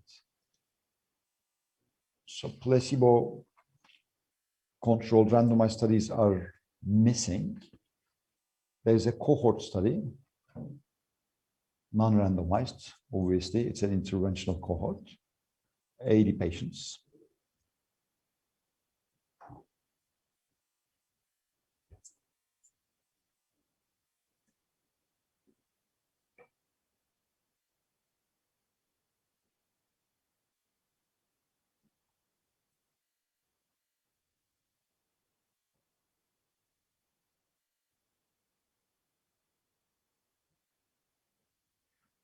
So she's trying to make a point on maybe an ideal study would compare ovarian puncture versus PRP injections. But since the data is not supporting it, we're not using it. Surprisingly, Erbil is not doing it, and he says he's strongly against it. The formerly discussed adjuvants are like, nutritional supports at most. Okay, so we wouldn't expect, that they would introduce risks. However, PRP injections may involve risks.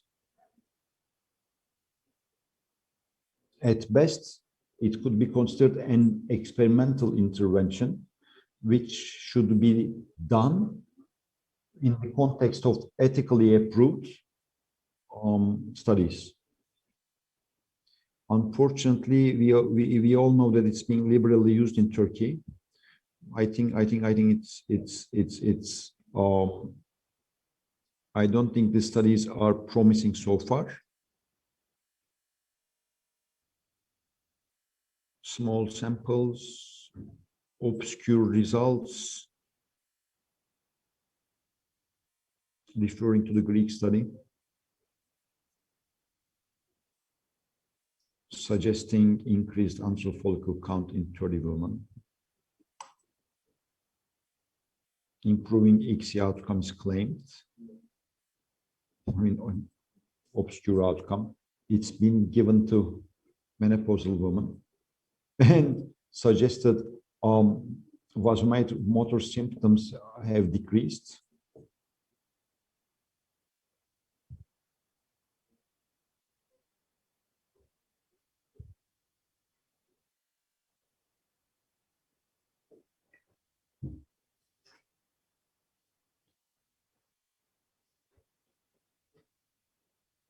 Again, quoting the limitations of studies, kind of redundant.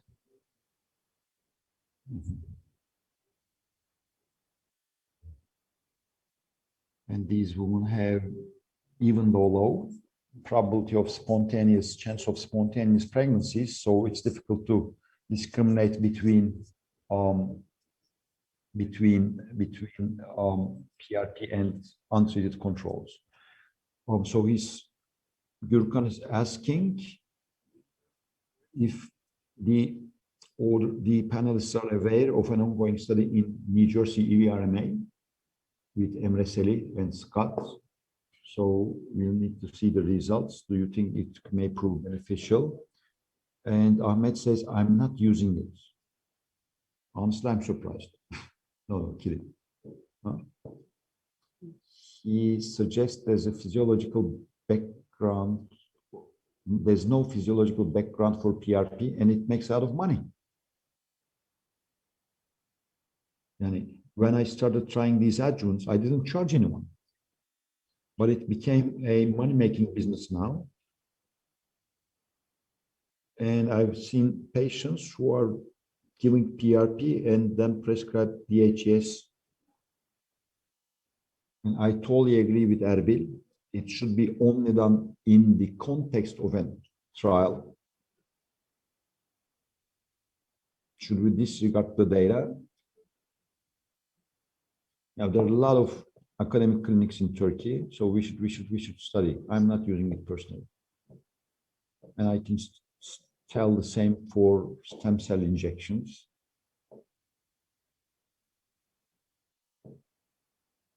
They are at best experimental, shouldn't be used in clinical practice without ethical approval. If you're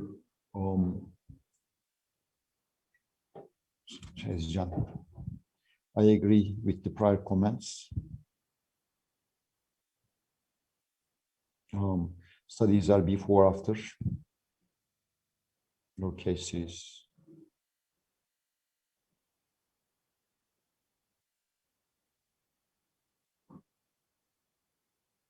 I've been a referee for 3 reviews on the subject recently. Selcan is on the editorial board of Human Reproduction, by the way. I think I'm concerned about potential harm.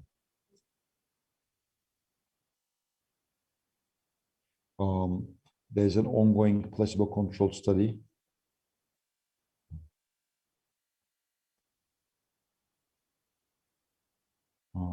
I think the evidence is short of suggesting it. Peter, your comments on PRP? Well, my comments are following all the other people. I think from the literature, the endpoints are very unclear. Usually antral follicle count going up, AMH going up, menstrual irregularity goes to regular, or no menses come back to menses. But you know, our patients, they want healthy babies, and it seems that this is never an endpoint of most of the studies. So I don't do it, although my plastic surgeon colleagues, they tell me to do it because it's easy money. You can ask easily 500 euros. I know that's asked for a PRP injection, which costs you about 40, 50 euros. So it's easy to get very quickly rich with these PRP injections. Yes.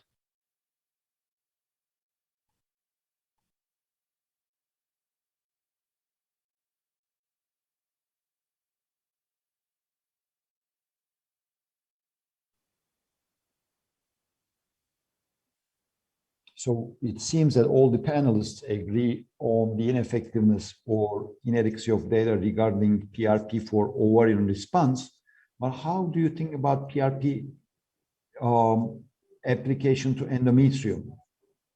There are papers on that too. Since it's a tissue that undergoes regeneration every month, I suspect it may be useful on endometrium, if not on the ovary. So how would you think? So starting with Selcan. Selcan says he thinks that it's unlikely to be beneficial for endometrium either. A recent review published in JARC, Journal of Reproductive Genetics. So Peter, now your comment on endometrium. Well, yes, I have no experience with it in endometrium. We were using GCSF, the granulocyte colonizing stimulating factor, which is stimulating the growth factors there. And the results are, what would I say, sometimes yes, sometimes no. From the literature, it's not convincing at all. But PRP and endometrium, I have no experience at all.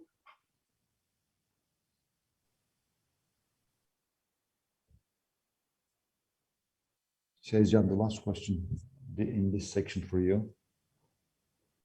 We all sought after Kawamura. Selcan went to Stanford for 6 or 7 months to observe IVA. So what do you think on in vitro activation? he's he's saying that it's still experimental. I wouldn't say it's totally over.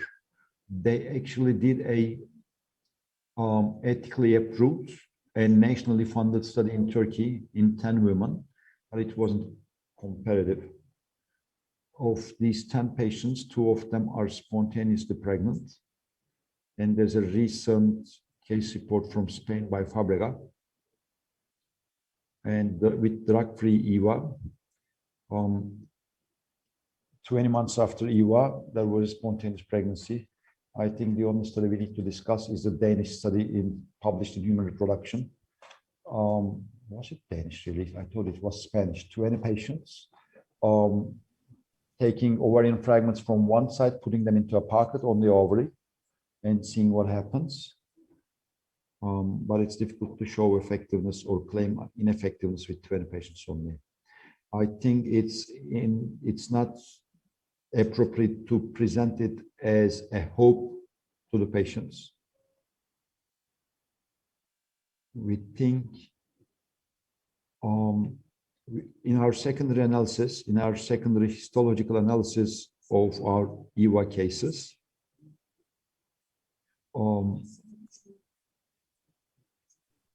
we've seen if that we think EVA could be effective if the patient has above a certain threshold number of immature follicles per an area of ovary, per millimeter square. Right?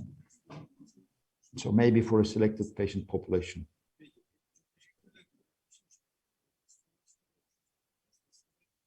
I'd like to discuss stimulation just a bit, even though Ahmet did an unplanned panel after the lectures. Now, the first question to all the panelists, would you use only FSH or LH activity in women with poor result? We know Ahmet's opinion anyways. He said he is using LH activity. Asking Ayşe, poor responder, not normal responder, only FSH or LH activity. What are you doing in daily practice?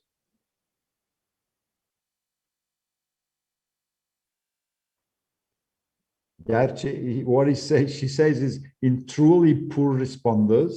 So he's asking what is true poor responder? Someone above 40, and we talk poor ovarian reserve markers or poor response in a prior stimulation.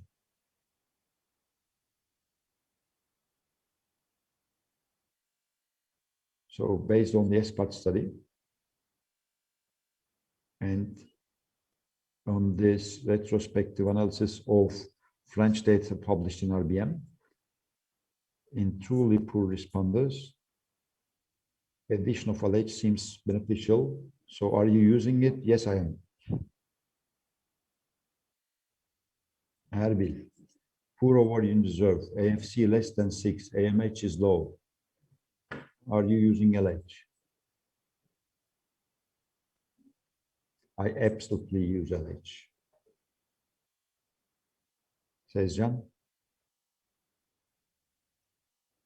I would only use LH for 2 types of patients, hypo and unexpected poor response. Otherwise, I think the evidence is inadequate.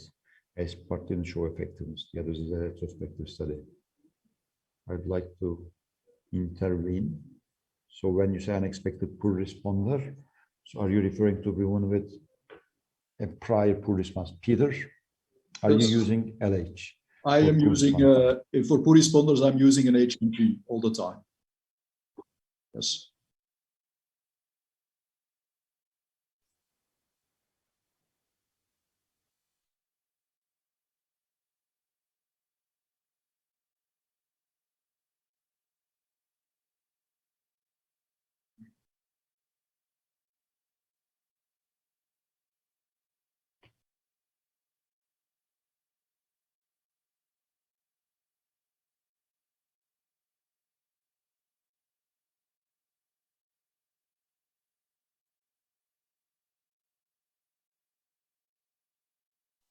So he asked my opinion. I told him that my choice only depends on my intent for a fresh transfer. Okay? So data suggests for fresh transfers, LH activity is associated with higher live birth rate. So regardless of ovarian reserve, I would always use LH activity for a fresh transfer cycle. If I am not planning a fresh transfer, I would aim for higher number of oocytes and use only FSH. That's what I told. Now, this next question is, how do you determine your dosage, daily dosage? Sezcan says he considers AMH and BMI in choosing dosage.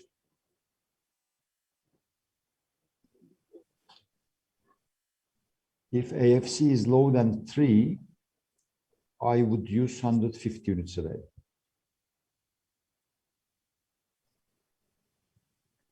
If BMI is over 25, I would use 300. In the Optimist study, we know that 150 to 25 comparison is not different, but in the second cycle, many patients needed 225. So there's a very nice discussion on in human reproduction. So not all poor responders are the same. The aim is to collect the maximum number of oocytes. Each additional oocyte increases the chance of live birth, even if low in percentage. Proportionately, it's important. So if you're seeking after every oocyte, in women with extreme poor response, then 225 for obese women, 300. Ayşe, what's your starting dosage? 300 units. Erbil is also 300.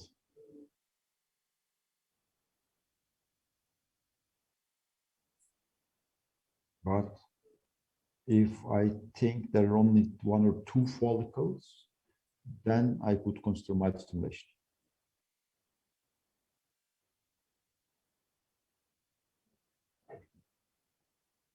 I would twist the question now. What is your criteria for minimal stimulation? I never use minimal stimulation in the first cycle.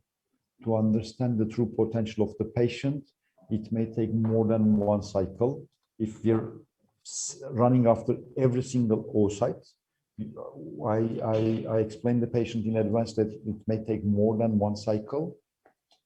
You will see what happens with high dosage, and then you will consider. And we even have some patients who are oligomenoric or amenorrheic, high FSH levels, so we will try to get them menstruating. And maybe I observe the patient over some natural cycles. And I would put them on androgens and maybe add some estrogens to promote spontaneous follicular growth. He didn't explain the mechanism.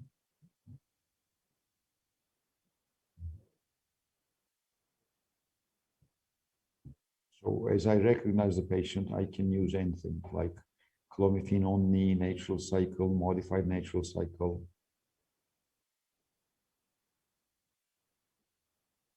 And if you're referring to like 7, 8 oocytes, it's already 300. If you're talking about 4, 5, and if each cycle is different, regular, then we should tailor. Below how many until follicles you wouldn't start high dose gonadotropins and put the patient on adjuvants, androgens, and put the patient on waning? He says it's under 4.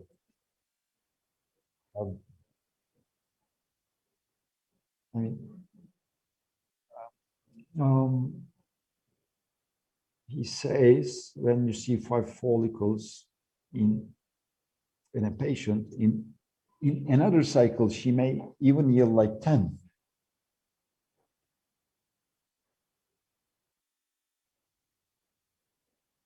Says John, what's your criteria for minimal stimulation or for other attractions?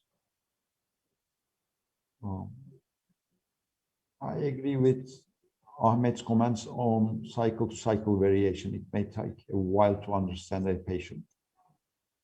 But so including the smaller ancillary follicles, if I see less than 3 ancillary follicles, which means 1 and 2, I would use minimal stimulation.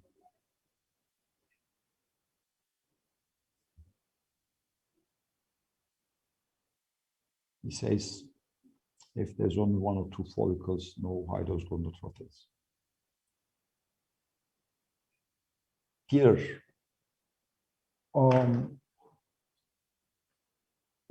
do you have a threshold of follicle numbers that you wouldn't put the patient on gonadotrophins, but use your natural cycle or other attractions, as Yes. in his own words?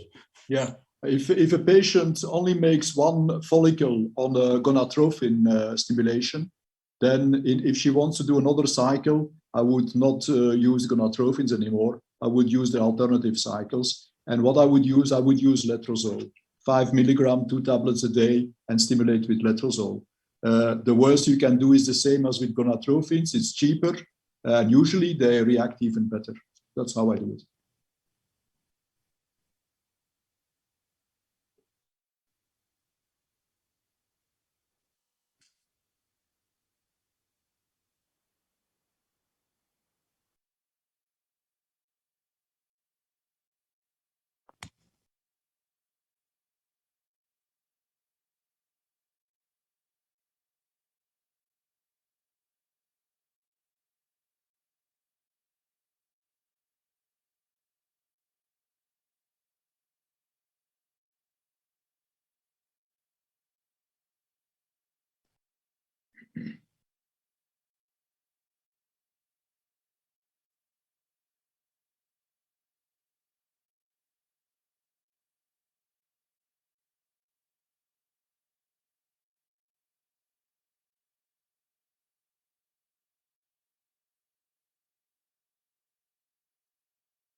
I explained my own approach.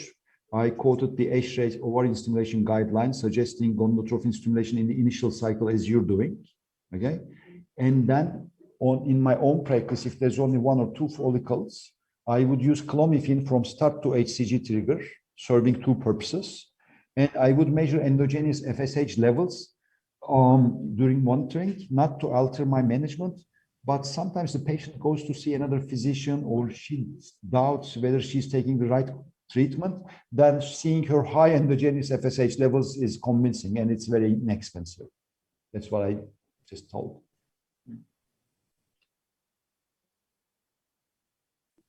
I missed the question, but I'll find it out. It's letrozole. Yeah. You already mentioned it. So he's asking whether are you using letrozole for poor responders. If you're using, how are you doing it? Together with gonadotropins, starting from day 1, etc.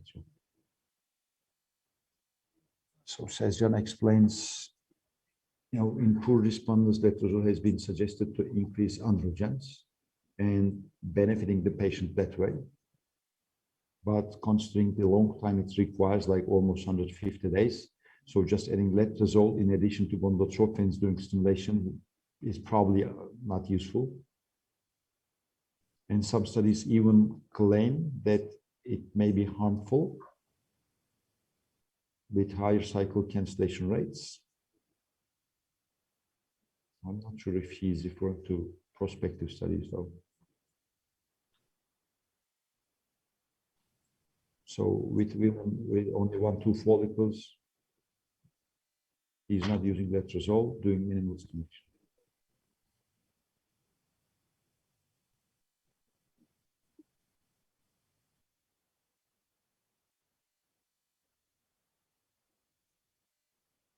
So he's using CCHMG for poor responders sometimes if they're on like 2-3 follicles. I'm using clomiphene initially for 5 days, then adding 150 HMG on the last day of clomiphene based on ICMAR definitions.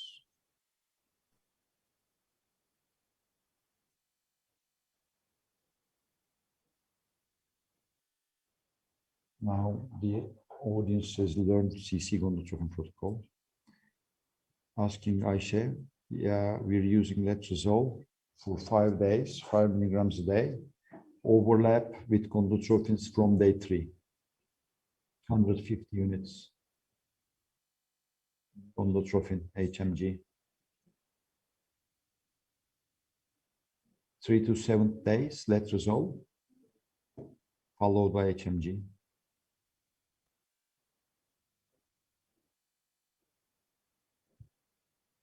$150 units a day. Ahmet says he starts gonadotropins early. Oh no, he starts letrozole on day 1 or day 2 because it has central effects and to affect on recruitment and help with follicular growth. It may take some time. If you start late, letrozole or stimulation, in poor responders, their high endogenous FSH levels may result in selection of a dominant follicle and limit the number of growing follicles. So we're discussing only for women with 1 or 2 follicles. So 2 tablets a day for 4 days. The half-life is more than 3 days anyways.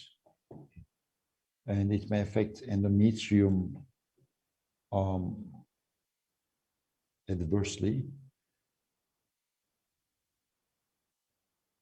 If the patient has no antral follicles, I would invite the patient for an ultrasound scan before I put her on gonadotropins.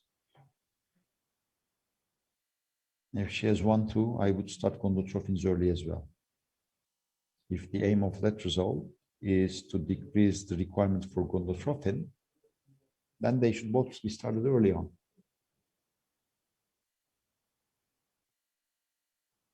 So I have difficulty in understanding why people start gonadotropins later on.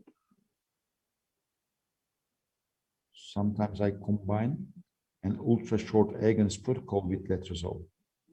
Start the agonist and letrozole together, and then see if there are any follicles on day 4, then I would add gonadotropins.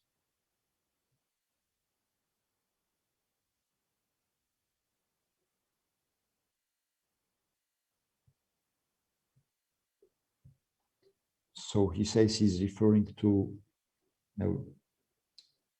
kind of like oligomenorrheic women, and who are never found in meta-analysis or most studies. Gürkan says he agrees with starting letrozole early. Now, question for you, Peter. A woman with only 1 or 2 antral follicles, do you use clomiphene gonadotropin or letrozole gonadotropin, and why? Which one? Why? Yeah. I don't like Clomid. I've stopped using it since a few years now, mainly because of the endometrium. The endometrial estrogen receptors on the endometrium are blocked for months. So you are stuck for months with a very thin endometrium. That's why I don't like Clomid. So I would use, like some previous speaker said, I would use letrozole 5 milligram from day 2 early on for 5 days. And then I would continue with 150 of HMG. And I give an antagonist also at the end. That's what I give. Why I give HMG at the end is because if you give 5 days of letrozole, your estradiol levels are usually very, very low because the anti-estrogenic effect. And sometimes the endometrium is very, very thin also. But there is no blockage of the estrogen receptors on the endometrium. So by giving the HMG, you get the estradiol levels up and your endometrium starts growing nicely and you have a good endometrium to do a fresh transfer, which I like in poor responders, a fresh transfer.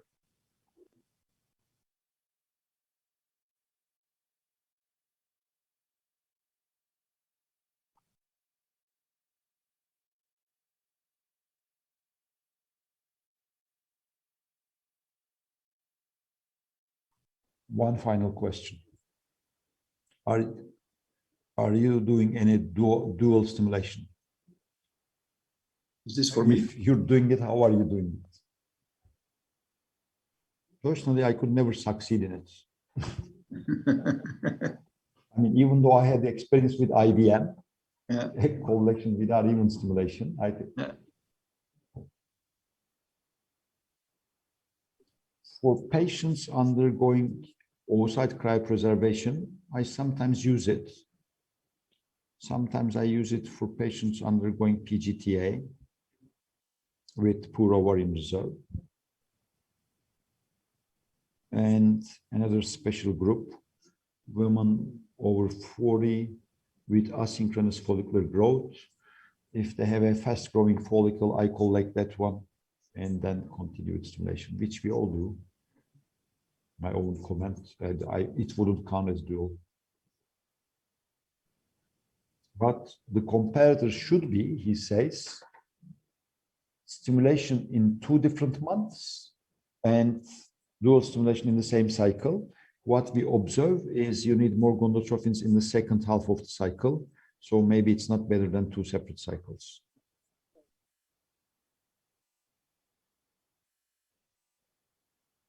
So similar to Sezcan, we tried it on women with asynchronous follicular growth. Even though the antral follicles look similarly sized at the beginning, then another cohort appears, and we may opt for stimulation and collection in the luteal phase, but we did not observe a benefit, striking benefit in with dual stimulation. Ahmet, are you leaving behind the smaller follicles in the first oocyte collection if you're contemplating dual stimulation? If in case of dual stimulation, is your first trigger HCG or analog? Ahmet says HCG. Do you think it makes difference? I agree with you, Peter. So Ahmet says, I'm trying to make use of gonadotropin activity in HCG too. Peter, are you doing any dual stimulation? Well, first of all, I have to say, like the first speaker already said, I'm not convinced that 2 separate stimulations or a dual stimulation that it will give a better results. The only indication for me in a dual stimulation is time, and that's in oncology patients, where you need time because your oncologist wants to start with the chemotherapy. So there it goes quicker. There I would do a dual stim because it's the fastest way to get dual stimulations and to pickups. Yes.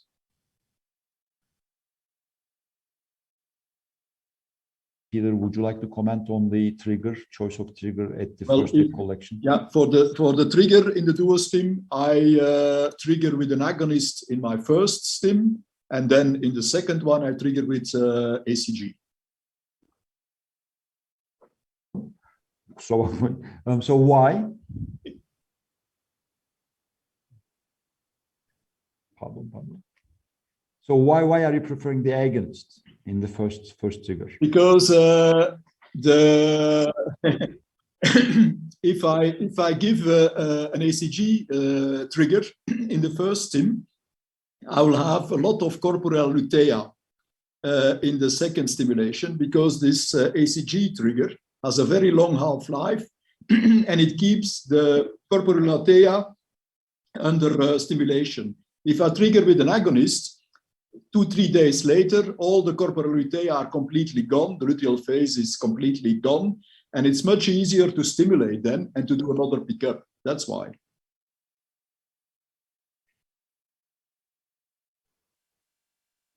Mhm.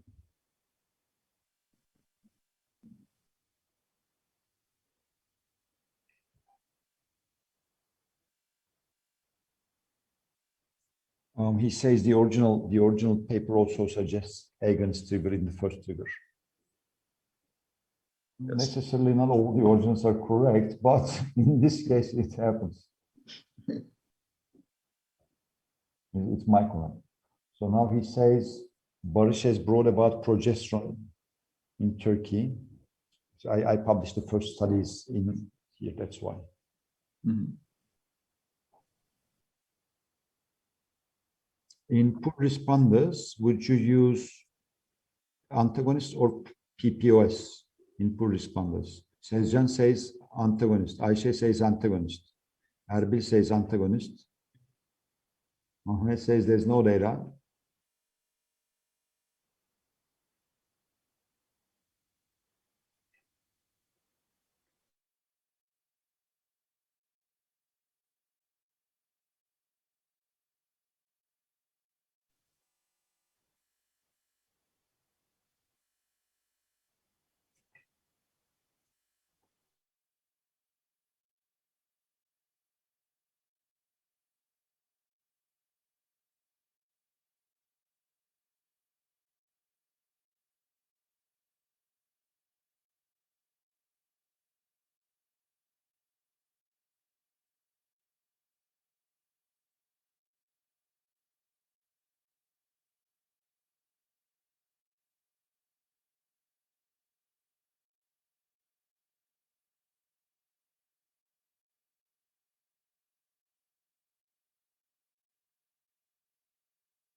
Peter, are you using PPOS?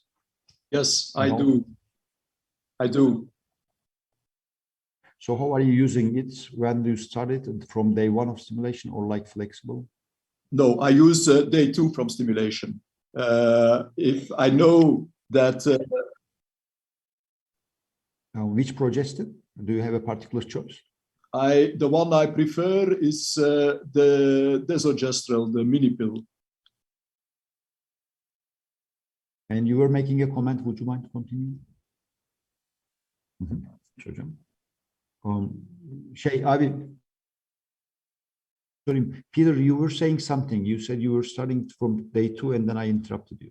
Yeah, well, if I use a PPOS, I start from day 2. I know that you guys do a flexible one.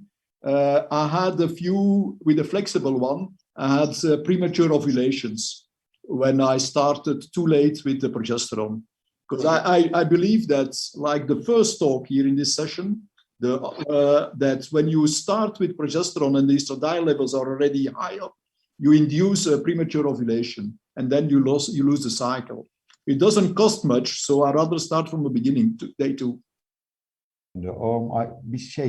Peter, Yeah. are you aware of the study published by Ernesto in Advanced Access Infertility Sterility?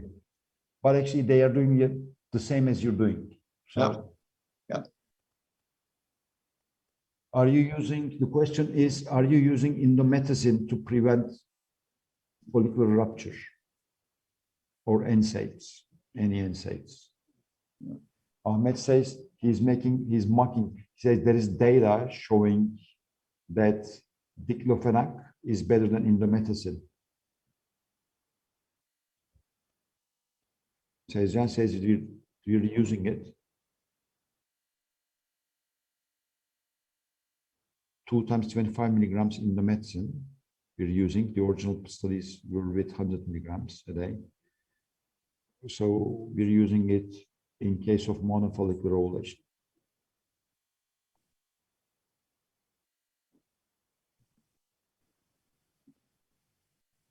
And we started on day of HCG trigger until the morning of egg collection.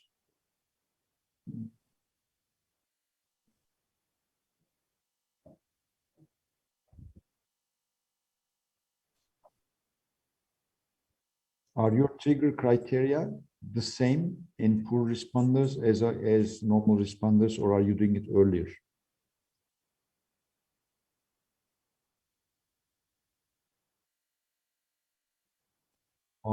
If she has one follicle with high estradiol levels for that follicle, we would do it earlier. For normal responders, even in antagonist protocols, we are waiting for 20 millimeters. But for poor responders with monofollicular growth, sometimes we do it as early as like 16.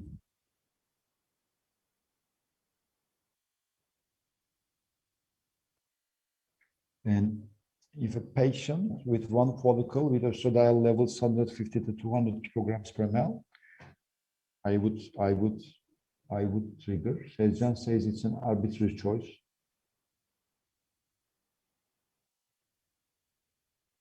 He thinks the interval between trigger and collection could matter.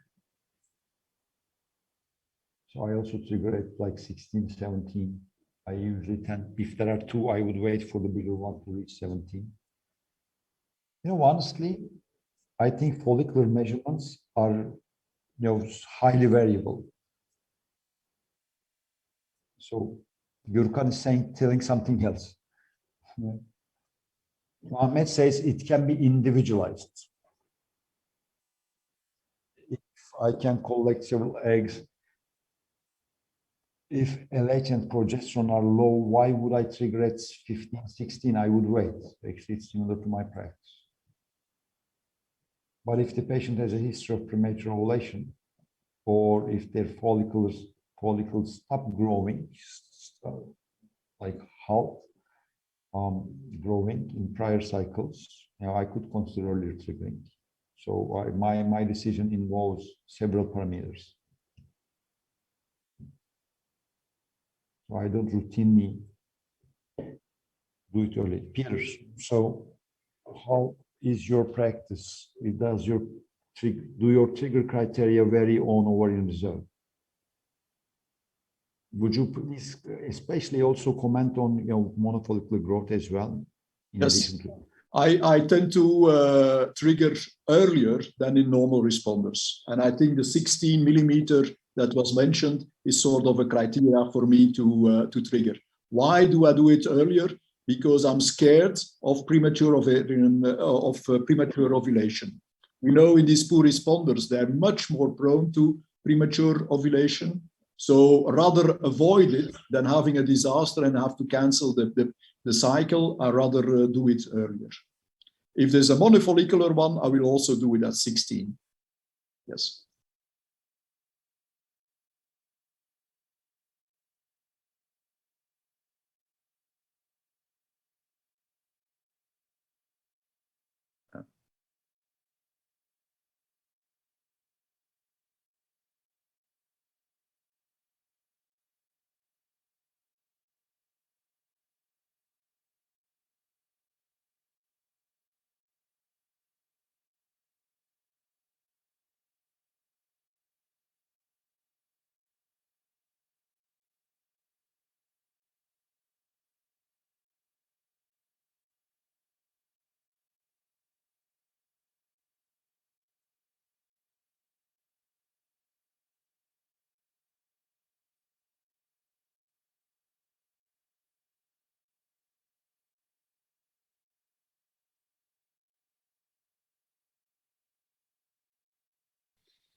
Does anyone use routine dual trigger for poor response?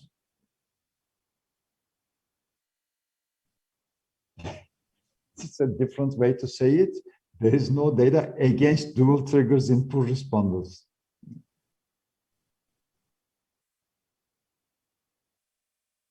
In normal responders, there's recent data, but in poor responders, there are only 3 studies, 2 retrospective, 1 RCT. They claim benefits. increased proportion of M2 oocytes. Two of them even claim increased clinical pregnancy. In the first cycle, I'm not doing dual stimulation. Dual trigger, sorry. But if I observe a low proportion of oocytes in a cycle, in a subsequent cycle, I would consider dual trigger.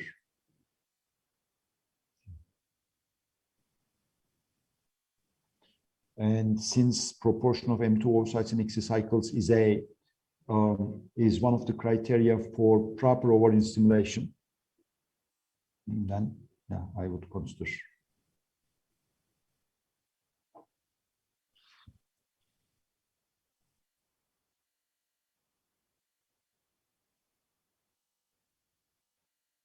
In normal responders, it doesn't seem to make a difference.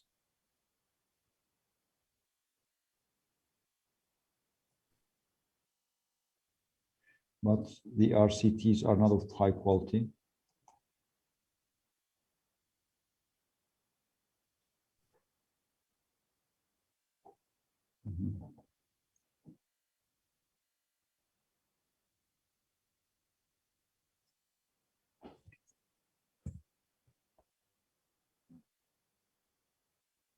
Dual trigger, we're not using it routinely in poor responders. Peter, dual trigger, are you doing it?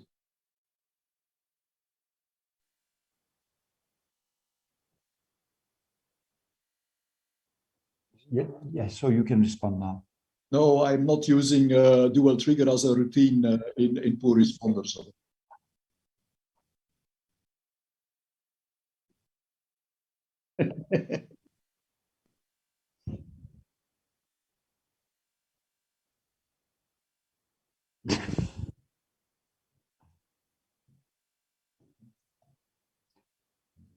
Erbil says he's using it routinely. Basically, Erbil is very much under the influence of Ahmed. They are in the same city, so he's kind of mentoring him. So he says he's adding 0.1, but 0.1 of what? I'll ask now. Okay. That's probably leuprolide.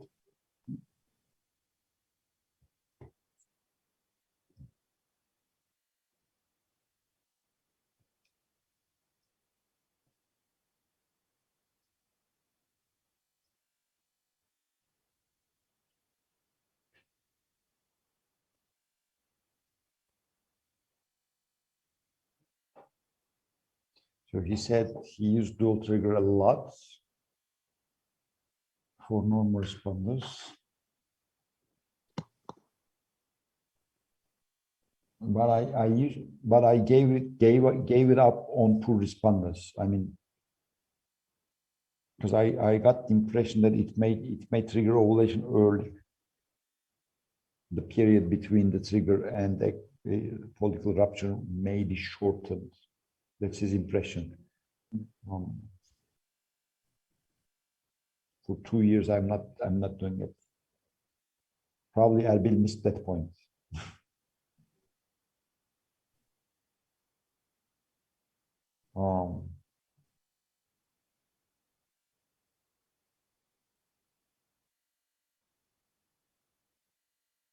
So we should discuss the period between trigger and egg collection. Peter, I think we're over time. So listen, if I know what time is it in Belgium now? 10:30? Yeah, it's the same time as in Turkey. Really? Like 11:30? No, it's 10:30 here. Oh no, here it's 11:30. It's almost midnight now. Huh? Huh? Bir dakika, biz İngilizce kanalda değil miyiz? Ayşe says she agrees with Ahmet because with the agonist trigger, the LH surge, the peak is acquired faster. So it may make sense.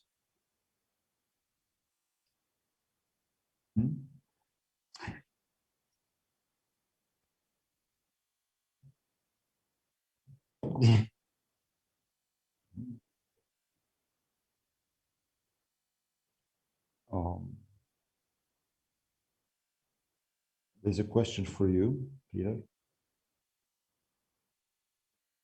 Do you have a cutoff for serum estradiol levels before starting stimulation?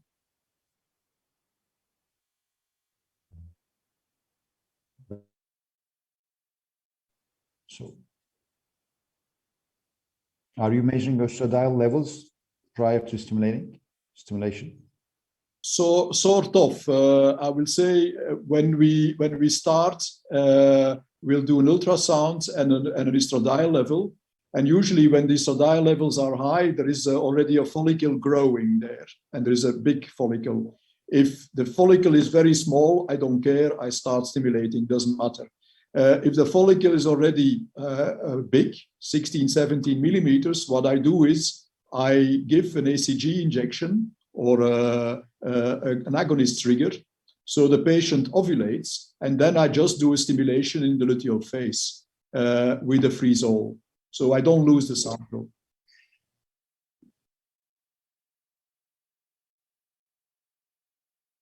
Peter, are you measuring estradiol levels if only in the absence of a large follicle?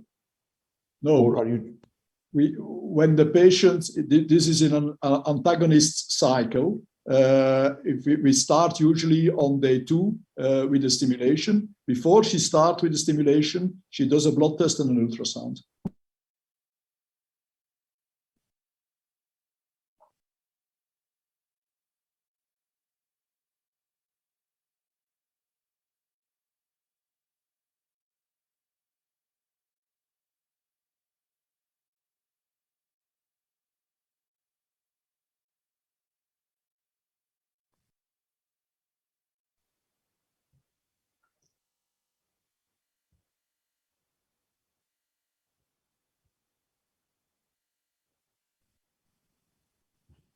There's a comment like the eggs come out to be hard boiled in poor response, so we trigger early.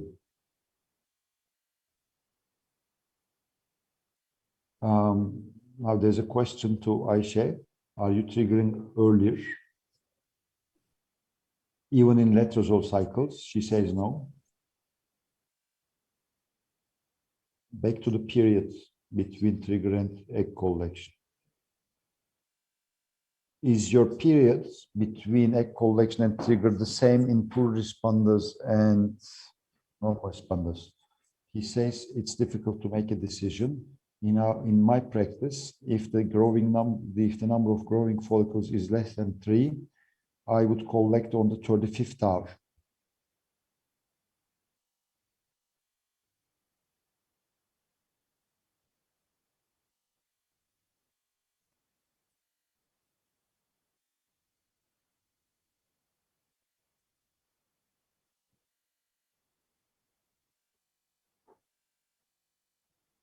So he's referring to the ESHRE guideline, the original study by Weiss.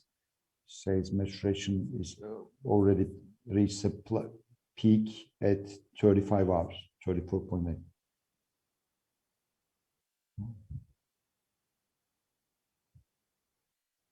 In antagonist cycles, 35, 36, modified cycles, 35. Erbil says always 35.5 hours.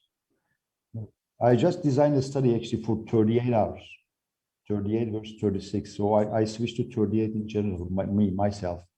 Okay. Not for poor responders. He says 35.5 for everyone for years now.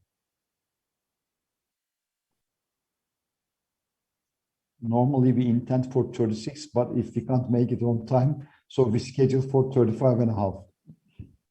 Huh? İzmir style. Ahmed says we have to be careful for premature ovulation. In poor responders, earlier may be better. Yeah. So we've seen patients ovulating during ultrasound before the puncture. 34.5 is is safer, and you can wait before X in the lab to make it up.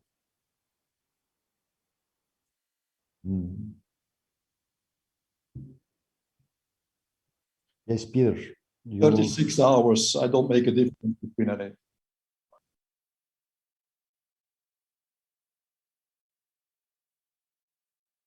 Pardon. Peter, the question is flushing. Says Jan says less than 3 follicles I flush.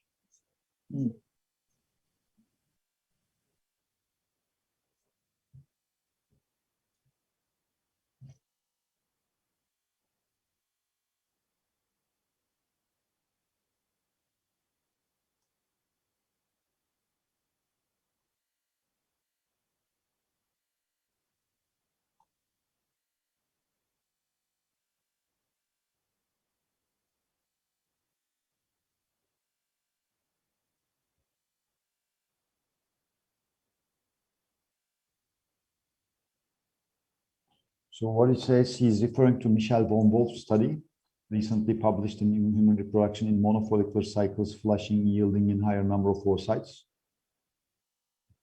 So he thinks the medium is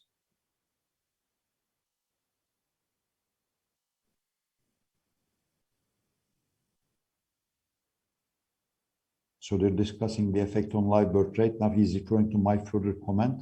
It's very difficult to show a difference, statistically significant difference in live birth rate.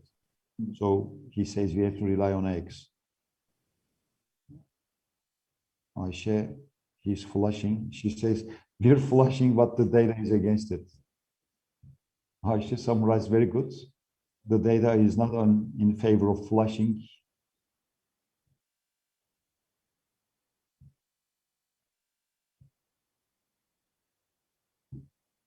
He says there's data against flushing, like suggesting lower number of eggs.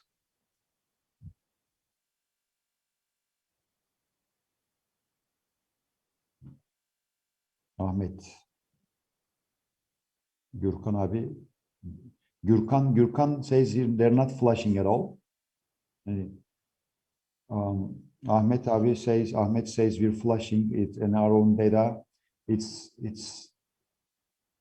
increased GRM. So I think it's beneficial, so I'll read it.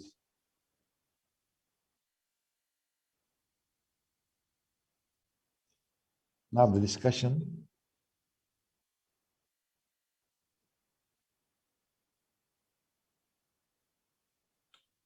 Discussion on sample size required to show significant increase on live birth rate with increasing egg numbers from 1 to 2.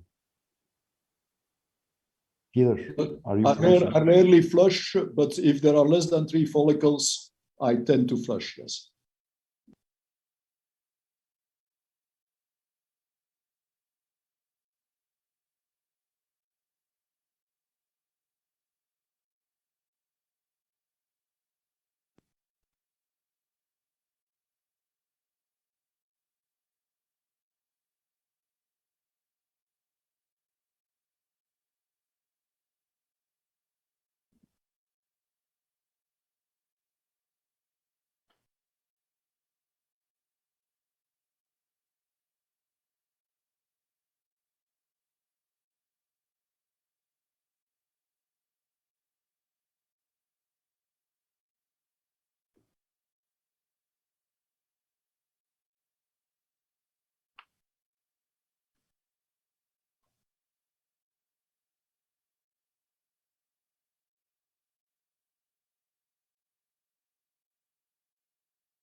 Here, so my comment was, even though we always assume that every additional oocyte increases live birth rates. What I say, the point I was trying to make is when the intervention investigated is something like flushing that can affect the quality of the oocyte, it may not always hold true. Okay, and there's data from Cornell suggesting that Peter anlatıyorum.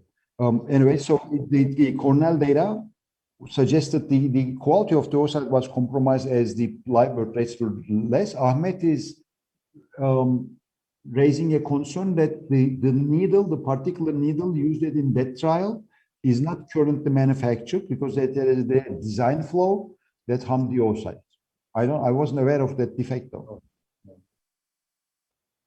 So the stage of transfer, embryo transfer in poor responders, cleavage or blast. Ahmet says I'm doing early transfer.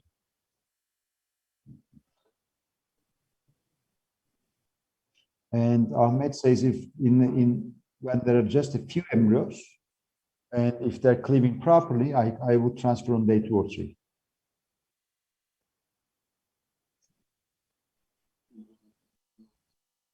So Gürkan asks Ahmet, do you think endometrium is the best environment for cleavage stage embryo? And then in what proportion of patients you would do blastocyst culture in poor responders? In women with less than 5 oocytes, Ahmet says, if it's not a PGT cycle, I wouldn't do blast culture. And he says he's not doing blast transfers if he's not doing PGT. Never.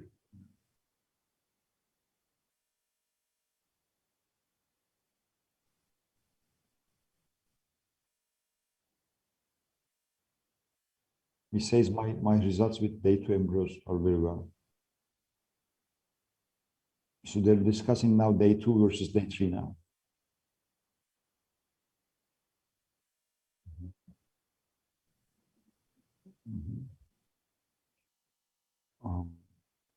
So now the kind of never-ending discussion, if an embryo doesn't make it to blast in the lab, would it make it in the womb?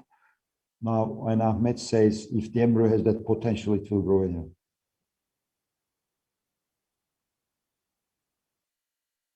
So Gürkan says it's not limited to poor responders. So are you transferring cleavage stage embryos to everyone? That's what he said earlier.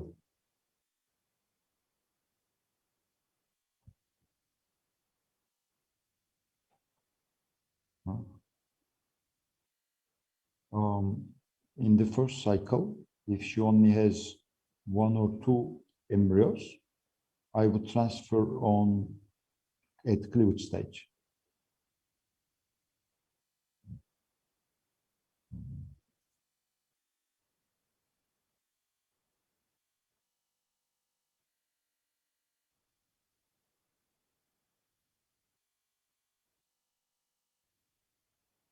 I would like to say, in our clinic, in the absence of scheduling conflicts, we would always do blastocyst cultures, and we wouldn't transfer if the patient doesn't have a blastocyst. Ayşe, even with single oocytes, they prefer blastocyst transfers.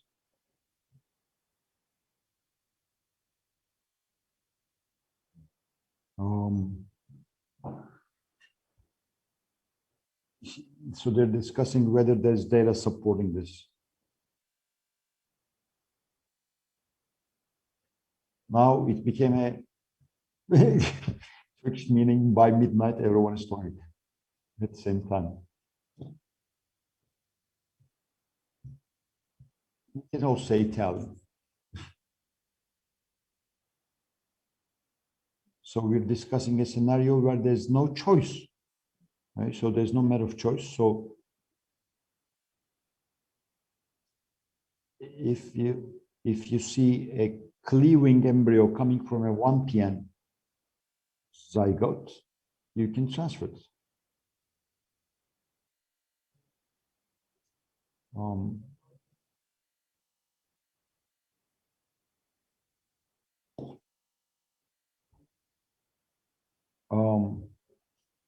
Now they're discussing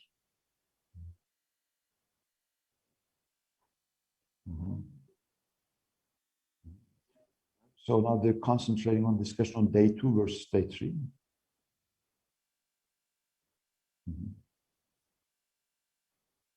So he says until it drops to 1, the number of embryos drops to 1, you can decide on an ongoing basis. If she has more embryos than to be transferred, you can wait for the next day, you can wait for the next day, you can wait for the next day.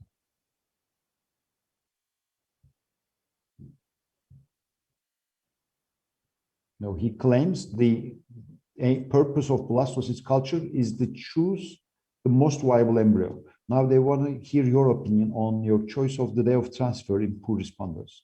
For responders, I do day 3. If there is no selection, there is no point to go to day 5. On day 3, you have 2 embryos, you put them all to back, finished.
Hiç öyle demiyoruz.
Final question.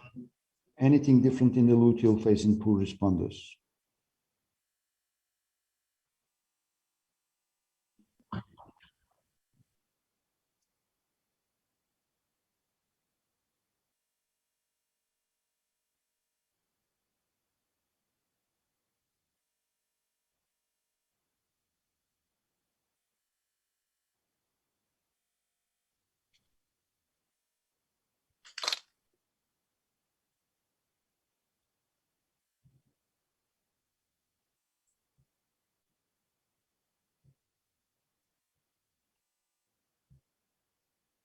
So he's saying that Sezcan luteal support protocol is the same for poor responders, but he would consider measuring progesterone levels.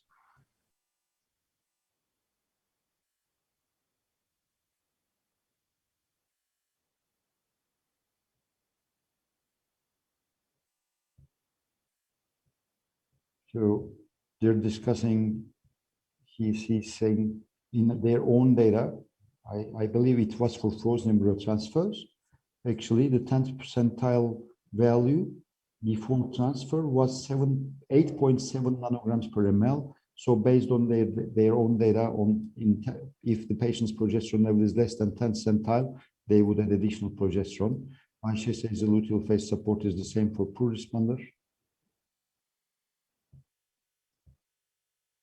So he asks if anyone adds estrogen, and Ahmet says yes. And Gürkan says they also add estradiol in poor responders.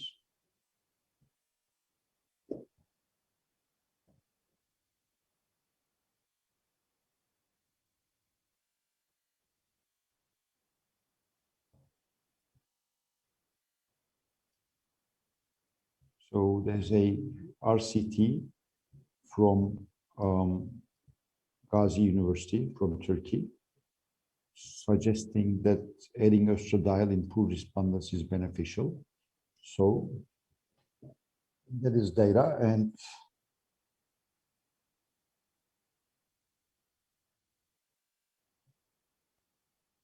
in luteal phase, there's an immediate drop in estradiol levels after egg collection in patients with diminished reserve. This might be significant. This may be significant. So I would consider adding estradiol. And since the number of corpoluria is lower, these women may have lower progesterone levels. Since there's probably no ceiling, or you wouldn't make that ceiling for progesterone, so you may increase your progesterone dosage a little bit. So, based on this rationale, I increase my progesterone dosage and add estradiol in patients with decreased ovarian reserve. So, are you measuring progesterone levels?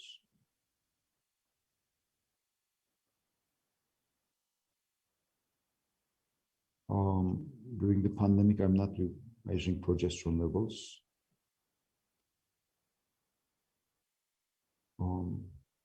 On the day of transfer,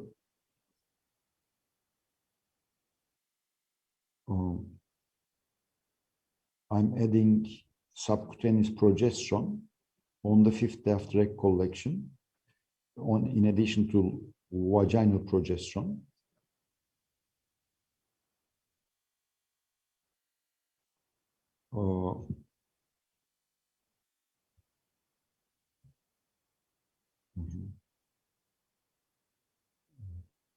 So subcutaneous progesterone on top of vaginal progesterone would ensure your progesterone levels will be higher than what Sezcan suggested anyways.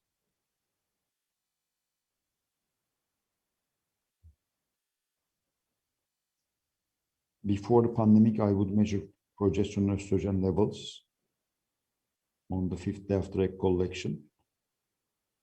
And if progesterone levels were less than 10 nanograms per ml, and if estradiol was less than 200 picograms per ml, I would increase estrogen and progesterone levels.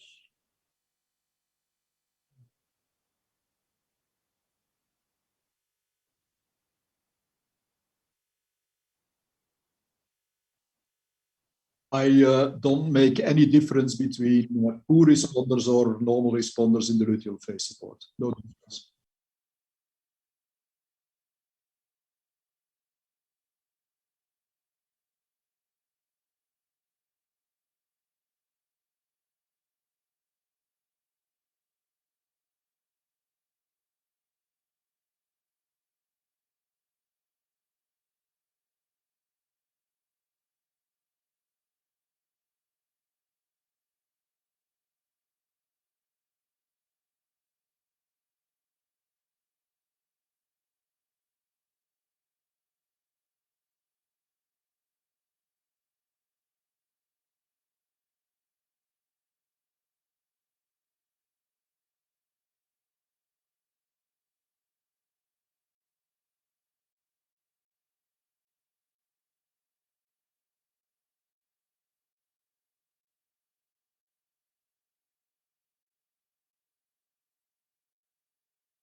um,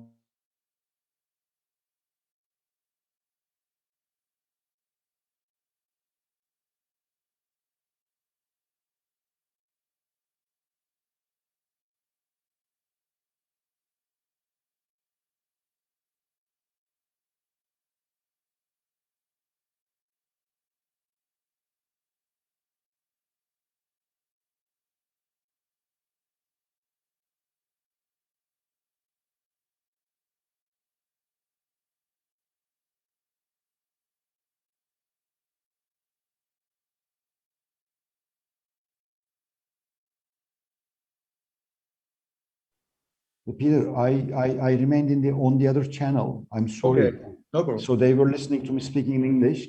Anyways, the points they made is Erbil and I said, if I would make one remark, the most important point is not to refer these patients to IVF before they try spontaneous pregnancy properly.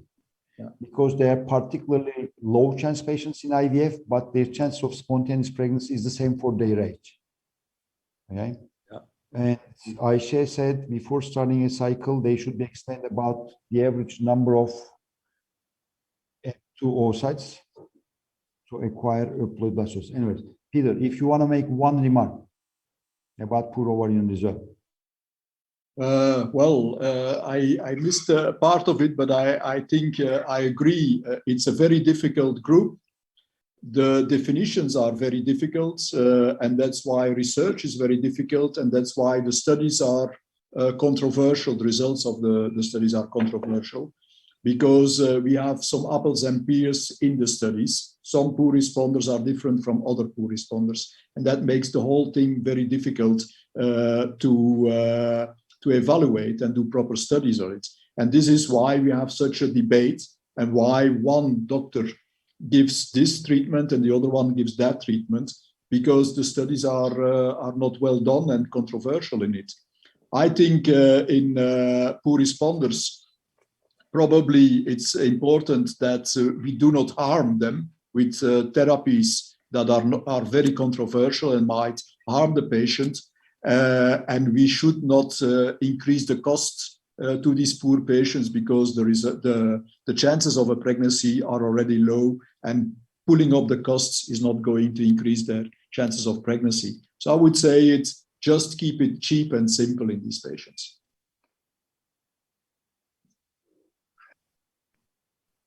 Thank you.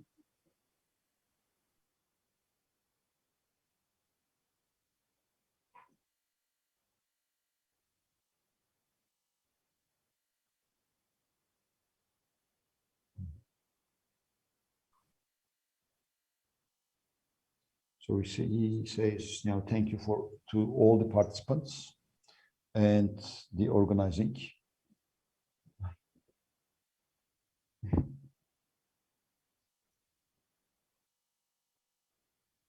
Thank you for all your participation, and that's the end of the meeting. Thank you, Peter. Thanks very much for the translation. Oh, listen, I hope it was understandable. Yeah, it was great. It was great. It was great, but I'm sure you are exhausted now,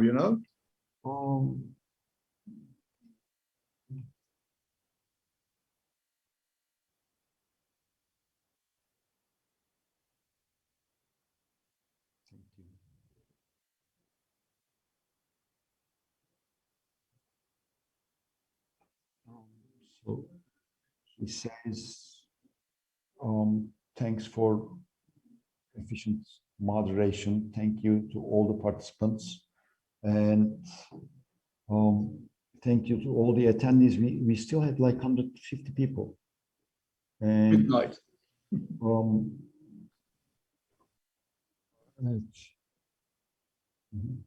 Right. Thank you.